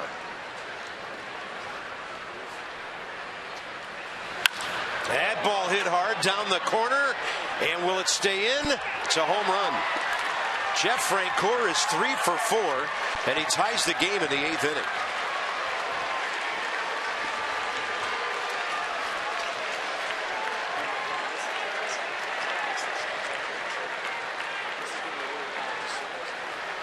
th homer of the year. RBI total up to 45.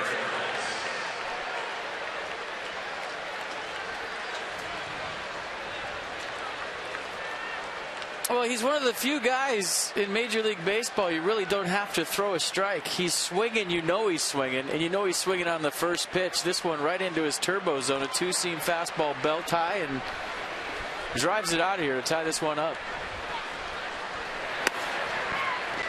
Eric cracks a swing and a miss.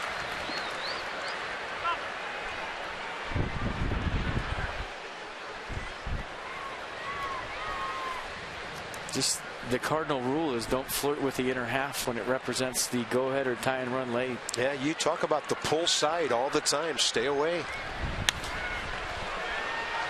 And then Bryce will go to his right and come in to grab that one. We'll see if Matt Williams makes a move to Rivero here against Cody Ashe, who's got pop. And he will. So Casey Janssen faces 4 hitters. Gives up 2 hits, including a loud Francoeur home run.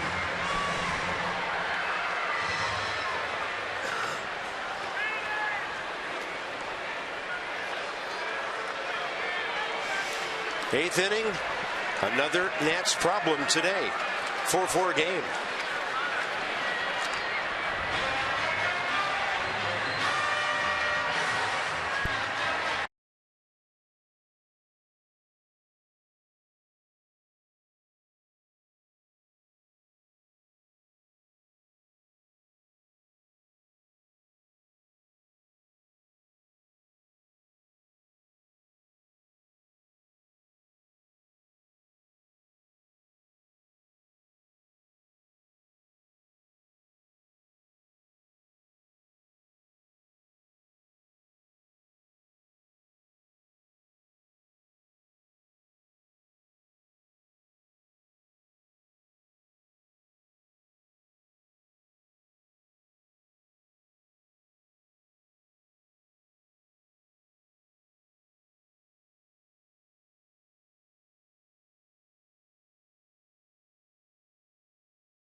by visitannapolis.org. Find the Chesapeake experience at visitannapolis.org. And by your local BMW centers. Nats led 2-0. Phillies tied it. Nats 4-2. Phillies tied it. And it'll be a lefty-lefty matchup now with Rivero and Kodiashi. Felipe was featuring his fastball more than his changeup, more than we've seen him his last time out. 47th appearance, fastball in the upper 90s. And he's touched 100 one time this year. I think it was his last outing. Been flirting with it. He hit 99 a bunch of times this year. Finally hit 100. Pitched a scoreless 10th inning yesterday with a base on balls to Cameron Rupp. And Kodiashi is going to drop one in front of Bryce Harper. Ashe now 2 for 3 career against Rivero. And Cameron Rupp is coming up.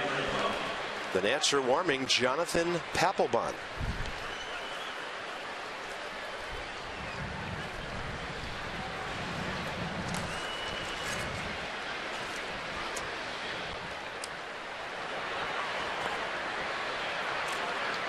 I don't think I've seen a team have more trouble in a season getting the ball to their closer as I've seen the Nats this season. It just seems like whether it was the 7th inning or the 8th inning, they just couldn't do it. When Drew Storen was as good as anybody in baseball, they had trouble getting him the baseball in the 9th with the lead, and same goes for Papelbon. Since he's been here, they've had trouble bridging the ball game to the 9th inning. It looks like he's going to bring Jonathan Papelbon in here with 2 outs in the 8th.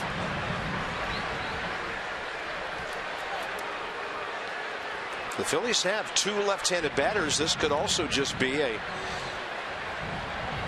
at-bat, or rather a visit on how do you approach Cameron Rupp. Rivero did walk him yesterday, and then the number 9 spot comes up. And Brian Bogusevic is already on deck. He's going to make the change. Did you see? There was no word spoken at all, and then he just motioned for the bullpen. I don't think there was a conversation. He was just trying to get Papelbon some more pitches, but nobody said a word. Papelbon and the Phillies coming up.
Max Scherzer gets the call.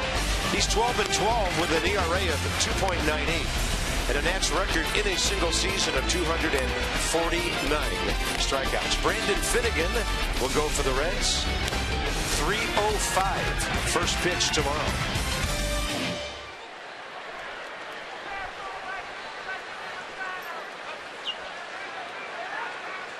The hitter, Cameron Rupp.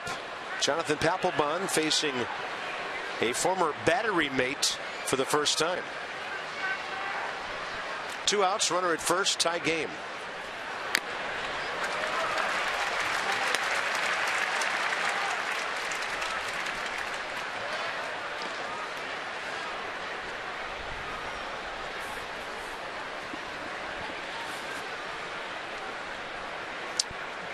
closers usually come in at the start of an inning, so you won't see many runners inherited.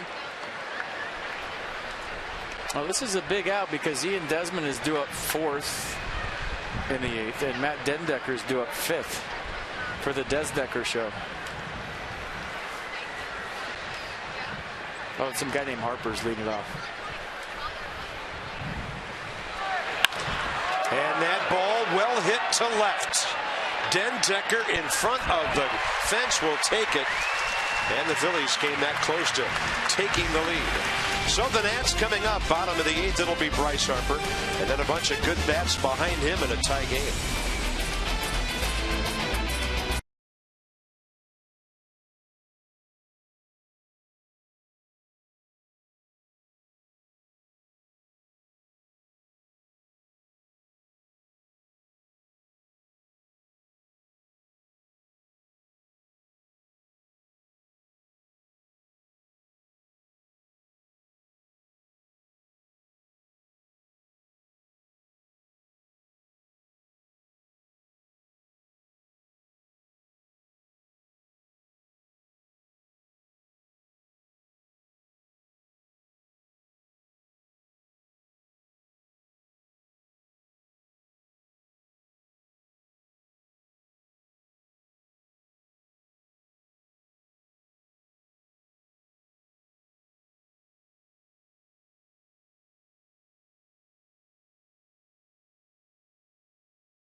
Inning. If you wanted to experience the thrill of hitting a homer in a big league ballpark, you can do that if you have already purchased or renewed your 2016 Nats Plus membership, and you have to do it by October 5th. Then you can have a chance to swing for your seats.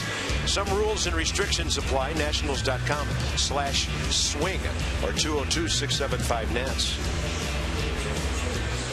Jeff Francoeur moves from right to left. And Brian Bogusevic, who will lead off the 9th in the 9-hole on the double switch, will take over in right. And the new pitcher is Dalier Hinojosa. One of the better names in the big leagues, in my opinion. Fastball 93, slider 85, changeup 87 for Dalier Hinojosa. It's close.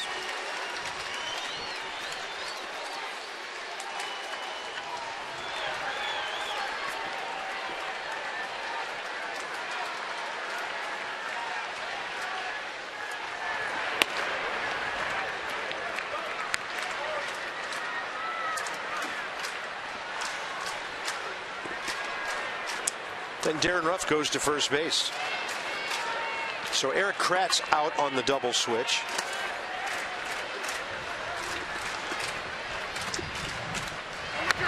Up and in to Bryce Harper.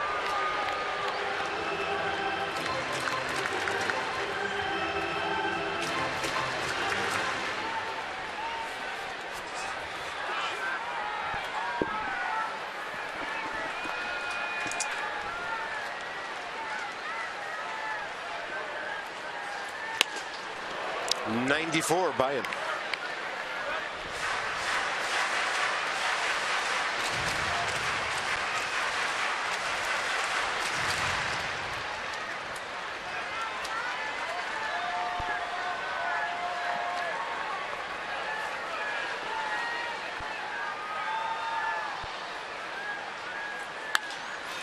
Then Bryce Harper will hit it in the air to left. Jeff Francoeur, after switching over, makes that catch. Check out the sequence between Hinojosa and Bryce Harper. First pitch, heater right down the middle. Bryce looked like he was taken all the way, then up and in, look out. And he got one a little more inside, third pitch, and fourth pitch in the same place. Popped him up.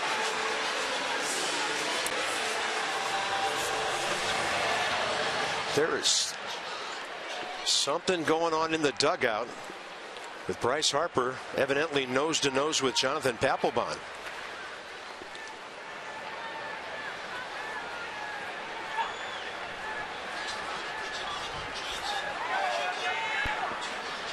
Unbelievable. 1 out, bottom of the 8th, and turmoil in the dugout. Escobar 0 for 3.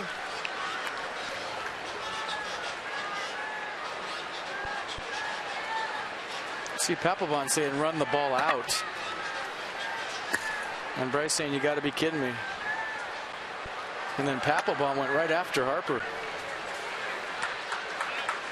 It's getting ugly, folks. There's no other way to put it. That stuff happens throughout the course of the season, but that's not good.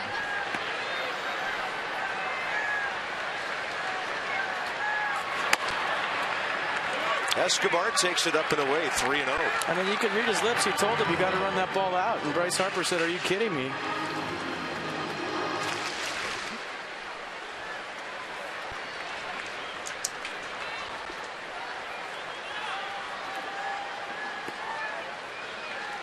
I don't know that Jonathan Papelbon's been here long enough to say that. Bryce Harper's run every ball out all season long, in my opinion.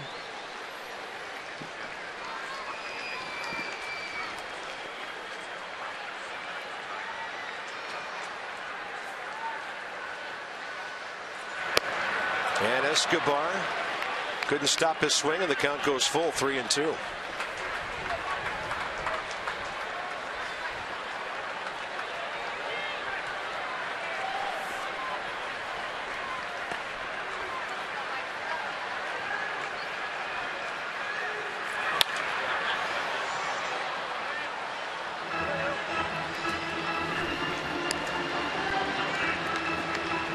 Maybe that has something to do with Bryce Harper talking about the Machado incident. I don't know.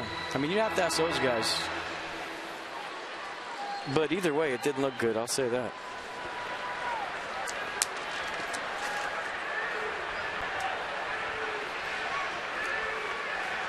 Payoff pitch. And Escobar in the air out to right center. Bogusevic makes the call. And that's 2 outs here in the 8th. All right, show it to you one more time. You be the judge. First, the swing by Bryce Harper.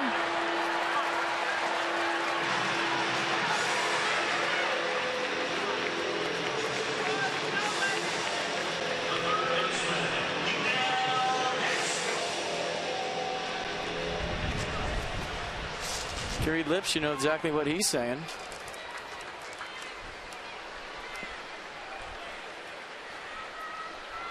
And then Papelbon goes after Bryce. Had to be separated. Bryce storming his way into the tunnel.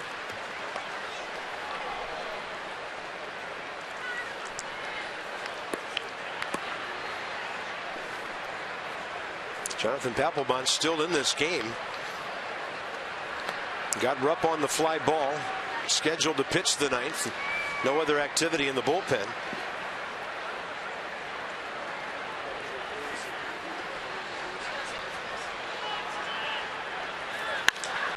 And Clinton Robinson drills one to left center. Oh, what an effort! Aaron Altair fully stretched out. Might be the best play we've seen by an opposing player in this ballpark this year. In a long time. I mean, that ball was tailing away from him, Carp. This ball's moving the other way, and watch him just sell out right here, Superman style, with the fence approaching. And Aaron Altair is one of the best catches you'll ever see.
Out of the game here as we go to the top of the 9th inning.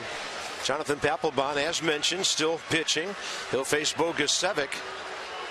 And now Trey Turner's coming out of the dugout. And Matt may be giving Ian Desmond a curtain call here for our fans in D.C. I'll stand up for that one.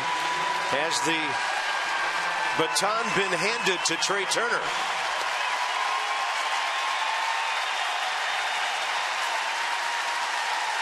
This would indicate that Ian Desmond will not start tomorrow's game.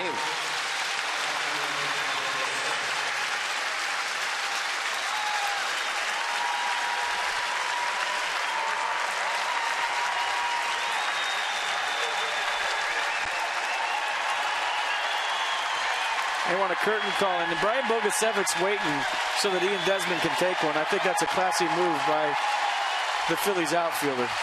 And Ian Desmond with the curtain call.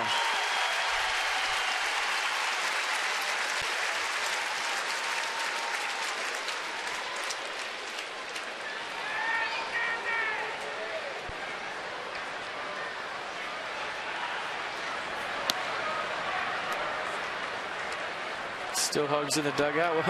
What a difference a few moments make.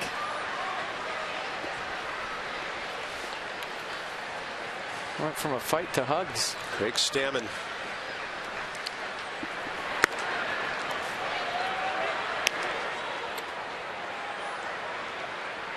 I mean, we're supposed to be kind of cold professionals up here. At times it's hard to do that. When you think of a young man we've watched for the last 7 years here. I still remember when he was called up on September 8th of 2009. They gave him the locker next to the incumbent shortstop, Christian Guzman. Ian went on to hit .280 that September with 4 home runs and 12 RBIs in 21 games. He went on from there, just had some amazing years here. And the first thing I asked him was, what kind of a hitter are you? He said, I'm a tough out. And a hug from Ryan Zimmerman, the only guy who's really been here much longer than that. Swing and a miss. Papelbon strikes out Bogusevic. First out, 9th inning. So in left field, the Nats have Tyler Moore, who just came in. And we have that as a straight-up switch for Harper. And then Matt Dendecker moved to right field. And then as the inning was about to begin, Trey Turner straight-up switch for Ian Desmond at short.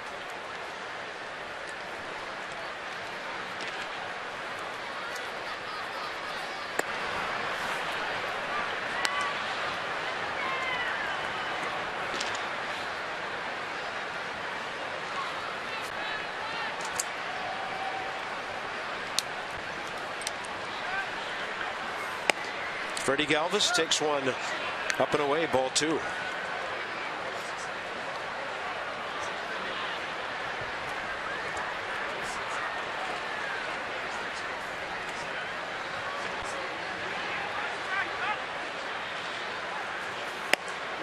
Three and 0.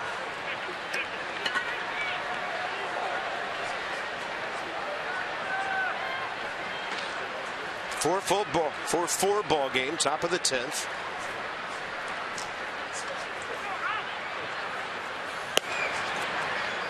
And the 1-out walk. Freddie Galvis on base for the 3rd straight time.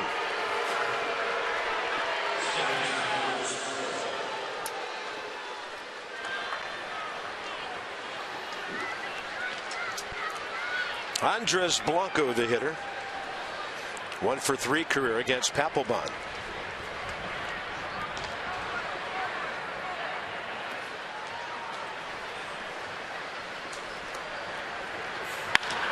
And that ball hit pretty well, deep center field. Taylor back, and it appears to be a home run, and it is. And the Phillies lead 6-4.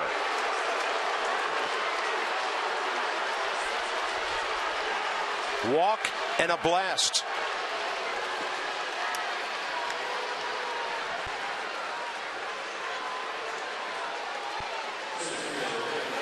Well, you look at the location of the pitch, it's belt high right down the middle, and I didn't know that Andres Blanco had opposite field or even center field power like this, but he drives it out of here. Belt high fastball from Jonathan Papelbon, and the Phillies take a 2-run lead.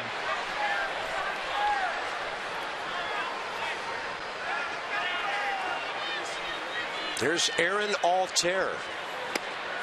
Strike one.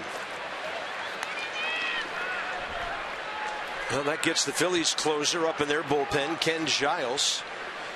Nats have seen virtually nothing of him since they've dominated recent games against the Phils.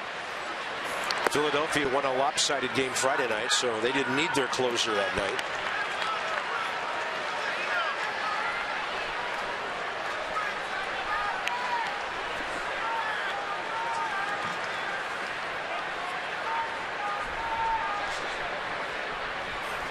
And a slider is low, 2-1. I mean, you have to wonder what's going through everybody's mind right now in the Nats dugout. Jason Worth was in the clubhouse. He just popped out. He's talking to Ryan Zimmerman. So Ian Desmond with a curtain call, hugs everywhere. A fight between Jonathan Papelbon and Bryce Harper. Just a weird 5 minutes, right? And then a 2-run homer and a 6-4 lead. And I guess there's a question here, FP. Why was Bryce taken out of the game? Or was he taken out of the game? I think is the main question.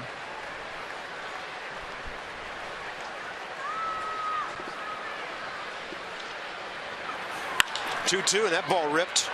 Trey Turner, one hop off his glove. It's base hit.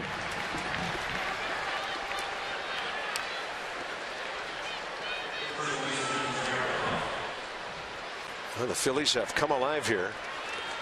In the 6th, 2 runs. Hitting a walk in the 7th, couldn't score. 2-run homer in the 8th by Francourt. 2-run homer by Blanco here in the 9th. Sammy Solis pops up.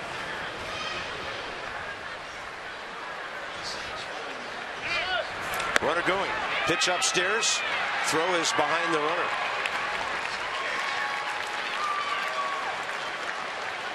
I'm a little surprised that I just heard an E6 announcement. Then on the next pitch, a stolen base. That ball was crushed.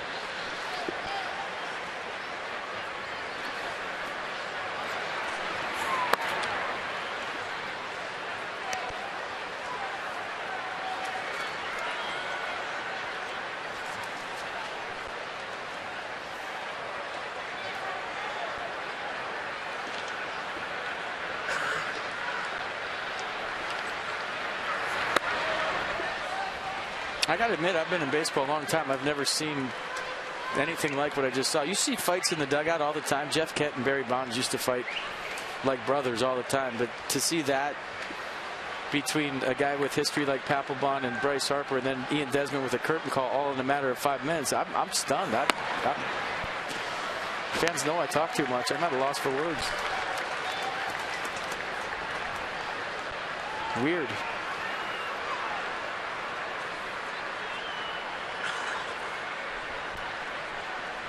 3 balls, 1 strike to Darren Ruff. 0 for 3, RBI walk.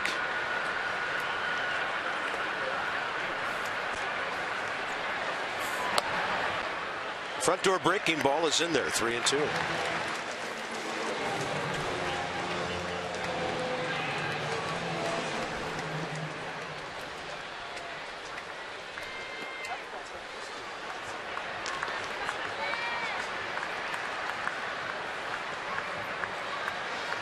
And the runner moving on a 3-2 pitch with 1 out, steals third. Actually 2 out. Yeah, still just 1 out. Steals third during a walk. Fans booing.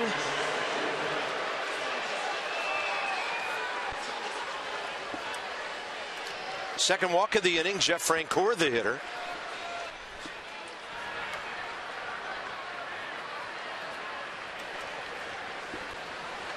Jeff Francoeur had some words for Papelbon after what Jonathan said about the Phillies.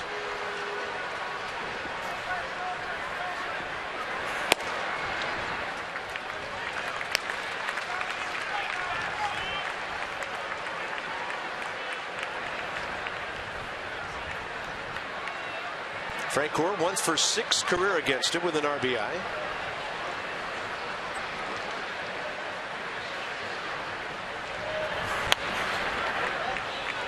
Oh, 2.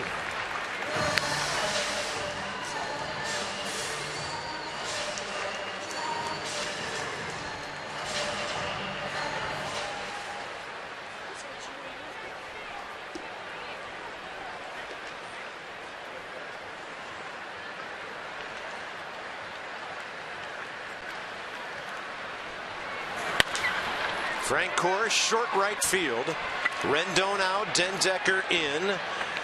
The runner is Altair. He's not going anywhere. Matt Dendecker, one hopping the cutoff man. Robinson, 2 outs. It's after Toyota Case for Kids. Washington area Toyota dealers want to help children and their families by making a donation of $37 to Children's Inn at NIH for every strikeout by a Nats pitcher this season. Odubel Herrera will be the pinch hitter. This is the pitcher's spot in the lineup for the Phils.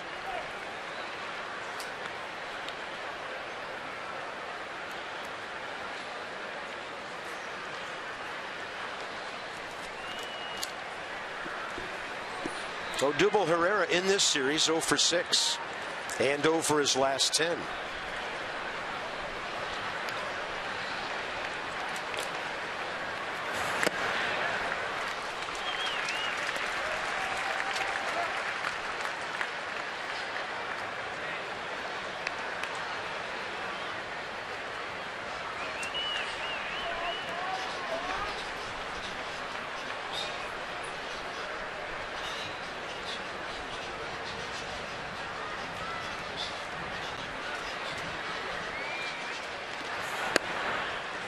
Counts even 1-1.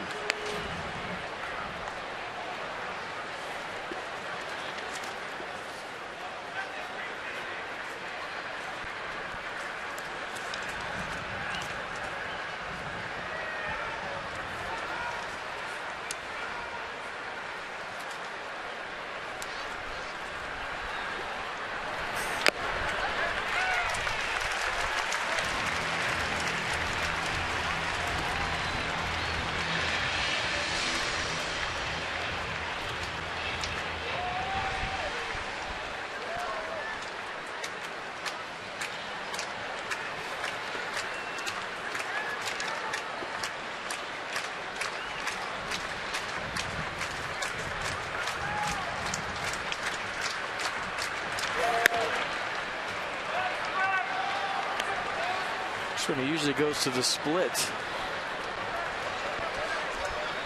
And Herrera's been known to chase the ball out of the strike zone down with 2 strikes. Let's see if he throws it.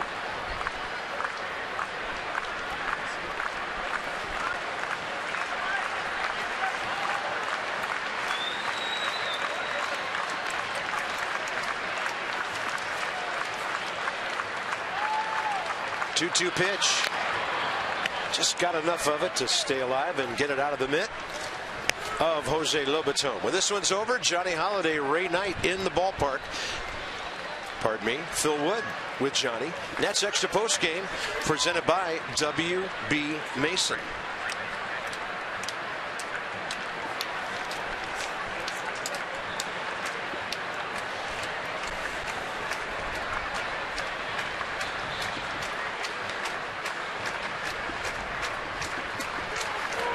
He hit him. And the bases are loaded. And you could hear that cry of pain by the hitter Odubel Herrera. It's a third base runner given to the Phillies in this inning. And Matt Williams is coming out to get Jonathan Papelbon. And this will be an interesting walk to the dugout by a pitcher.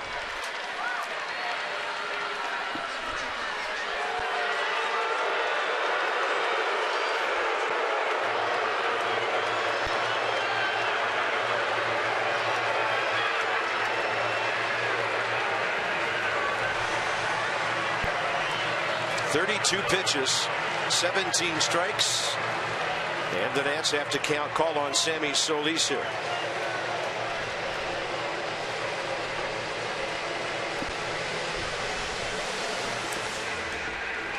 Hard to remember.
A hit batter, 1 strikeout, a home run. Sammy Solis in to face the left-hander Kodiashi with the bases loaded. A fastball curveball change for Solis. Fastball in the mid-90s. 16th appearance for the young left-hander. 16 strikeouts versus just 4 walks. Opponent's hitting .286.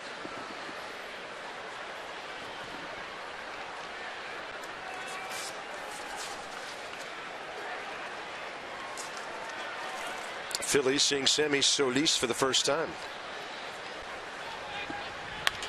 Ashe pulls it right side. Ball gets underneath and behind Anthony Rendon at the lip of the grass there, and it's 7-4 Phillies. Second error of the inning.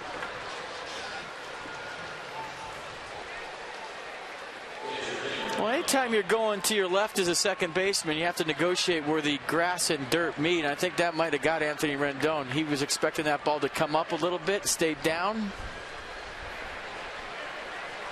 And they gave him an error, E4.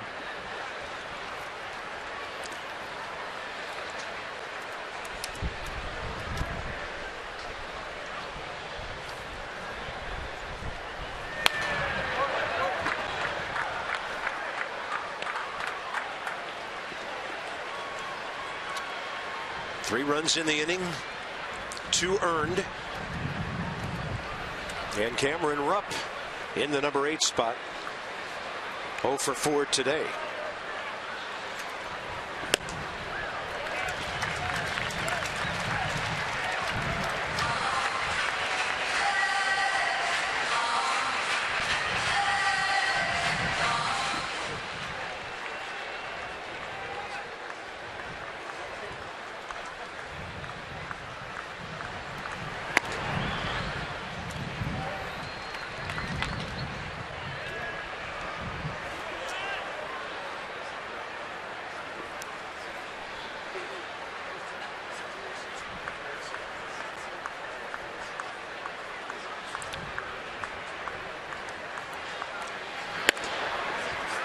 Two and two.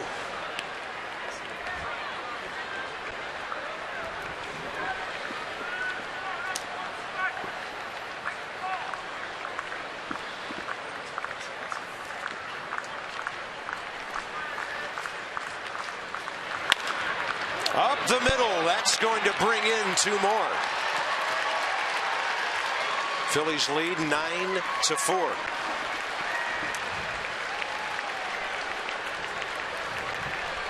Chopper up the middle, right over the head of Sammy Solis. The hard ground in front of the plate creates a base hit. And now the Phillies up by 5. Jonathan Papelbon charged with 5 runs, 2 earned. And Brian Bogusevic, who led off this inning, will bat with 2 outs.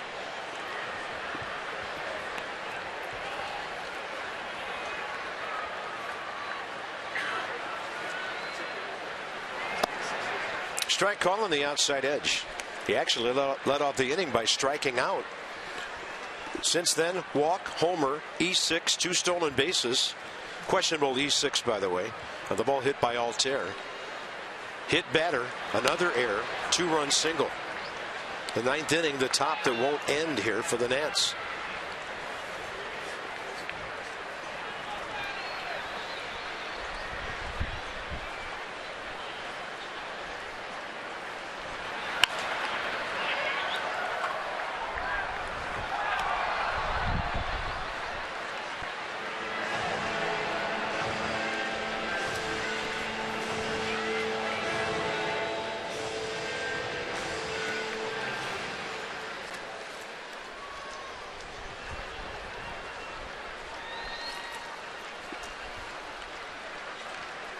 And a 1-2 pitch. Bouncer left side, little in between her. Tough play for Trey Turner, and Clint Robinson can't hold on. Bogusevic runs well. He was down the line in a hurry there. That's a base hit.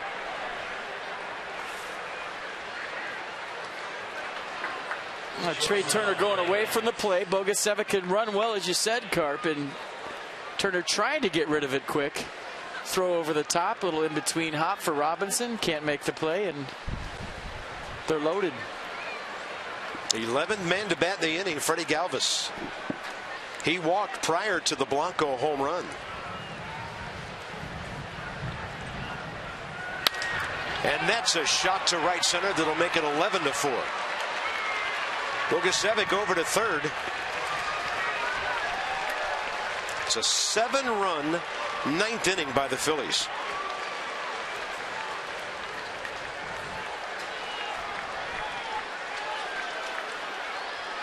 Steve McCaddy to the mound.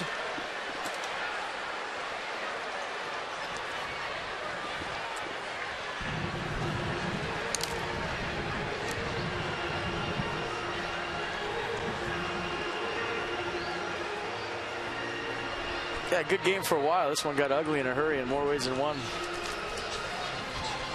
7-run ninth, and the line is moving for the Phillies.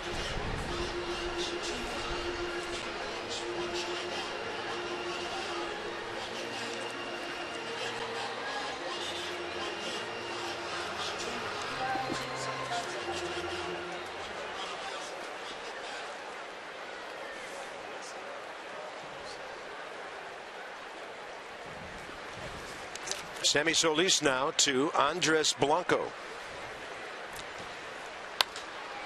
And this ball into center will bring in another run. 12-4.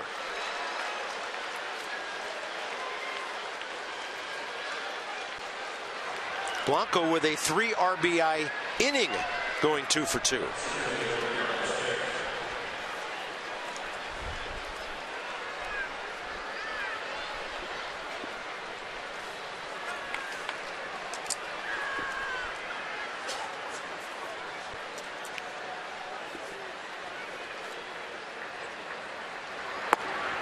Aaron Altair takes one low.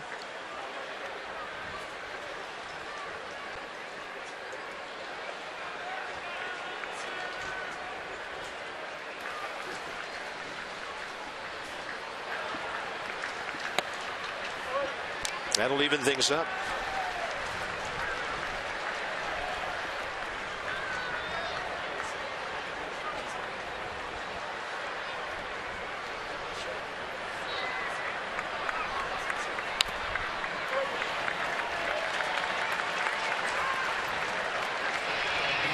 Pretty good ball game for 8 innings. Nats scored 2 in the bottom of the 2nd. Phillies scored 2 in the top of the 6th. Nats scored 2 in the bottom of the 7th. Phillies answered with 2 in the top of the 8th. And then I don't know if the Nats are distracted or what happened here in the 9th, but not good if you're a Nats fan. High pop fly right side. Anthony Rendon is under it. Phillies will score 8 runs in the 9th inning. 6 of them unearned. They all count in the Nats. One more go round with the bats.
You'll join me along with Phil Wood for our Nets Extra post-game show coming up when this game's over. A lot to talk about. Let's send you back upstairs to Bob at FP. All right, thank you, Johnny. Bryce Harper with the Nats in a tie game back in the 8th inning, led off with a fly ball to left field. Obviously frustrated. I want to say this. There was times last year and the past years where Bryce didn't run every ball out. He had a lot of lower half injuries, and he was benched for not running the ball out. This year it's been a different story, and here's what took place after it. You can see him saying, run the ball out. You got to run the ball out. And then Bryce says, are you serious? Are you kidding me? And then we had action. Yeah, looked like Ian Desmond was the first guy in there to get him separated. He gets a bear hug on Bryce, who then stormed his way through the dugout, picked up some gear down the steps into the tunnel that runs up toward the clubhouse. And the one thing I will say, and I'll close the book after this, is as a position player, and Bryce Harper playing his 148th game today, playing hard every day, for a pitcher to tell you to run a ball out, that's maybe when you have a little difficulty. If indeed that's what Papelbon said. I'm just reading lips. I don't know for sure. If somebody that's grinding with you every day tells you to do that, well then, okay, maybe I need to run that ball out, or maybe you have a point. But when a guy that plays one inning every 4 or 5 days tells you that, I think maybe some players would have a problem with that. That's all.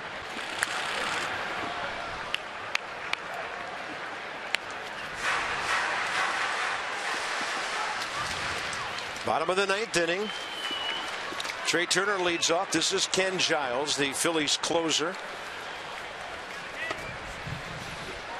Setup man for Jonathan Papelbon last couple of years, and he takes care of the first batter. And on a very bizarre fan appreciation day, this ball game down, the Nats at least down to their final 2 outs.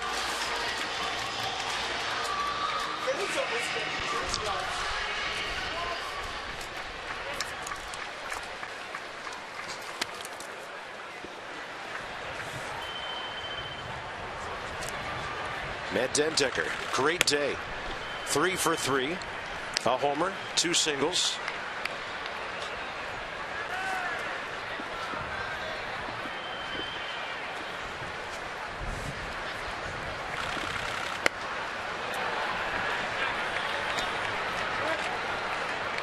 Matt trying to check in with his 4th knock of the day.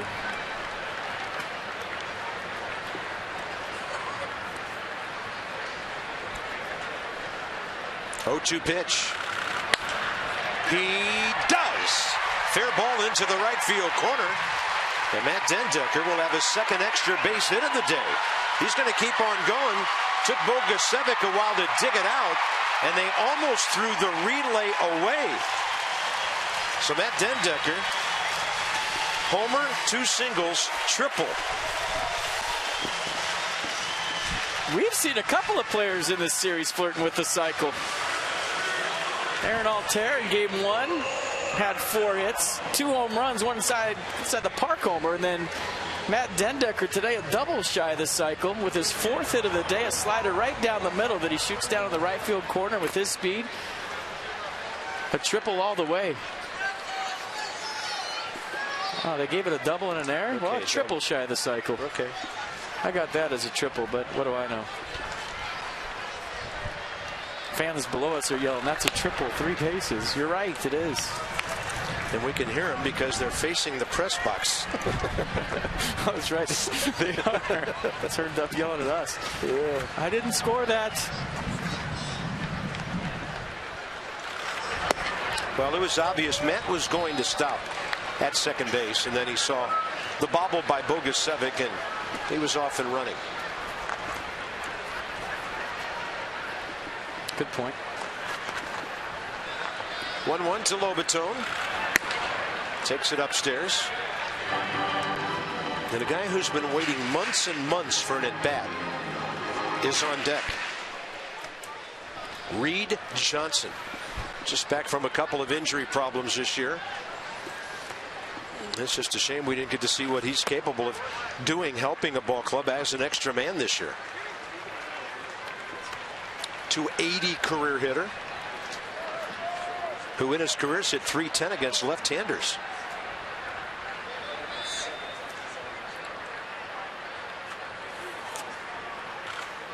Lobaton, a chopper, right side. That'll get Dendecker home. And for Jose Lobaton, his second RBI of the day. 2 outs.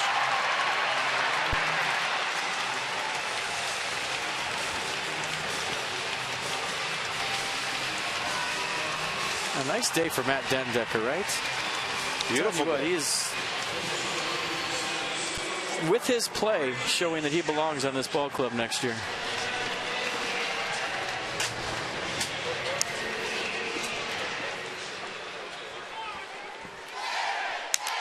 Reed Johnson, 38 years of age.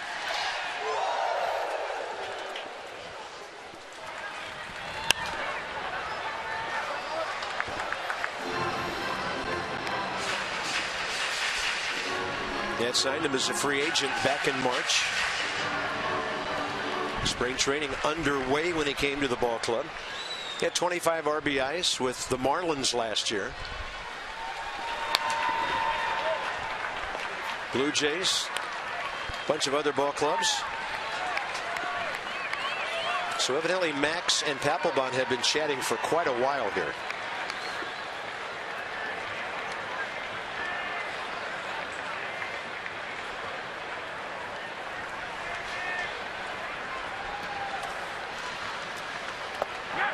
He went.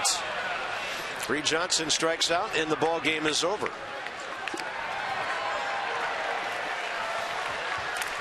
Kind of a slow motion ending to a very bizarre game at Nationals Park. This sees the Phillies come up big with 10 runs in the last 2 innings and beat the Nationals 12-5.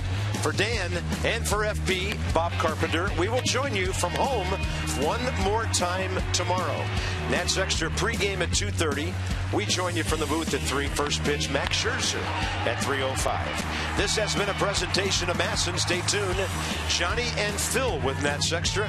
And from the booth, so long for just a while for one more here at home.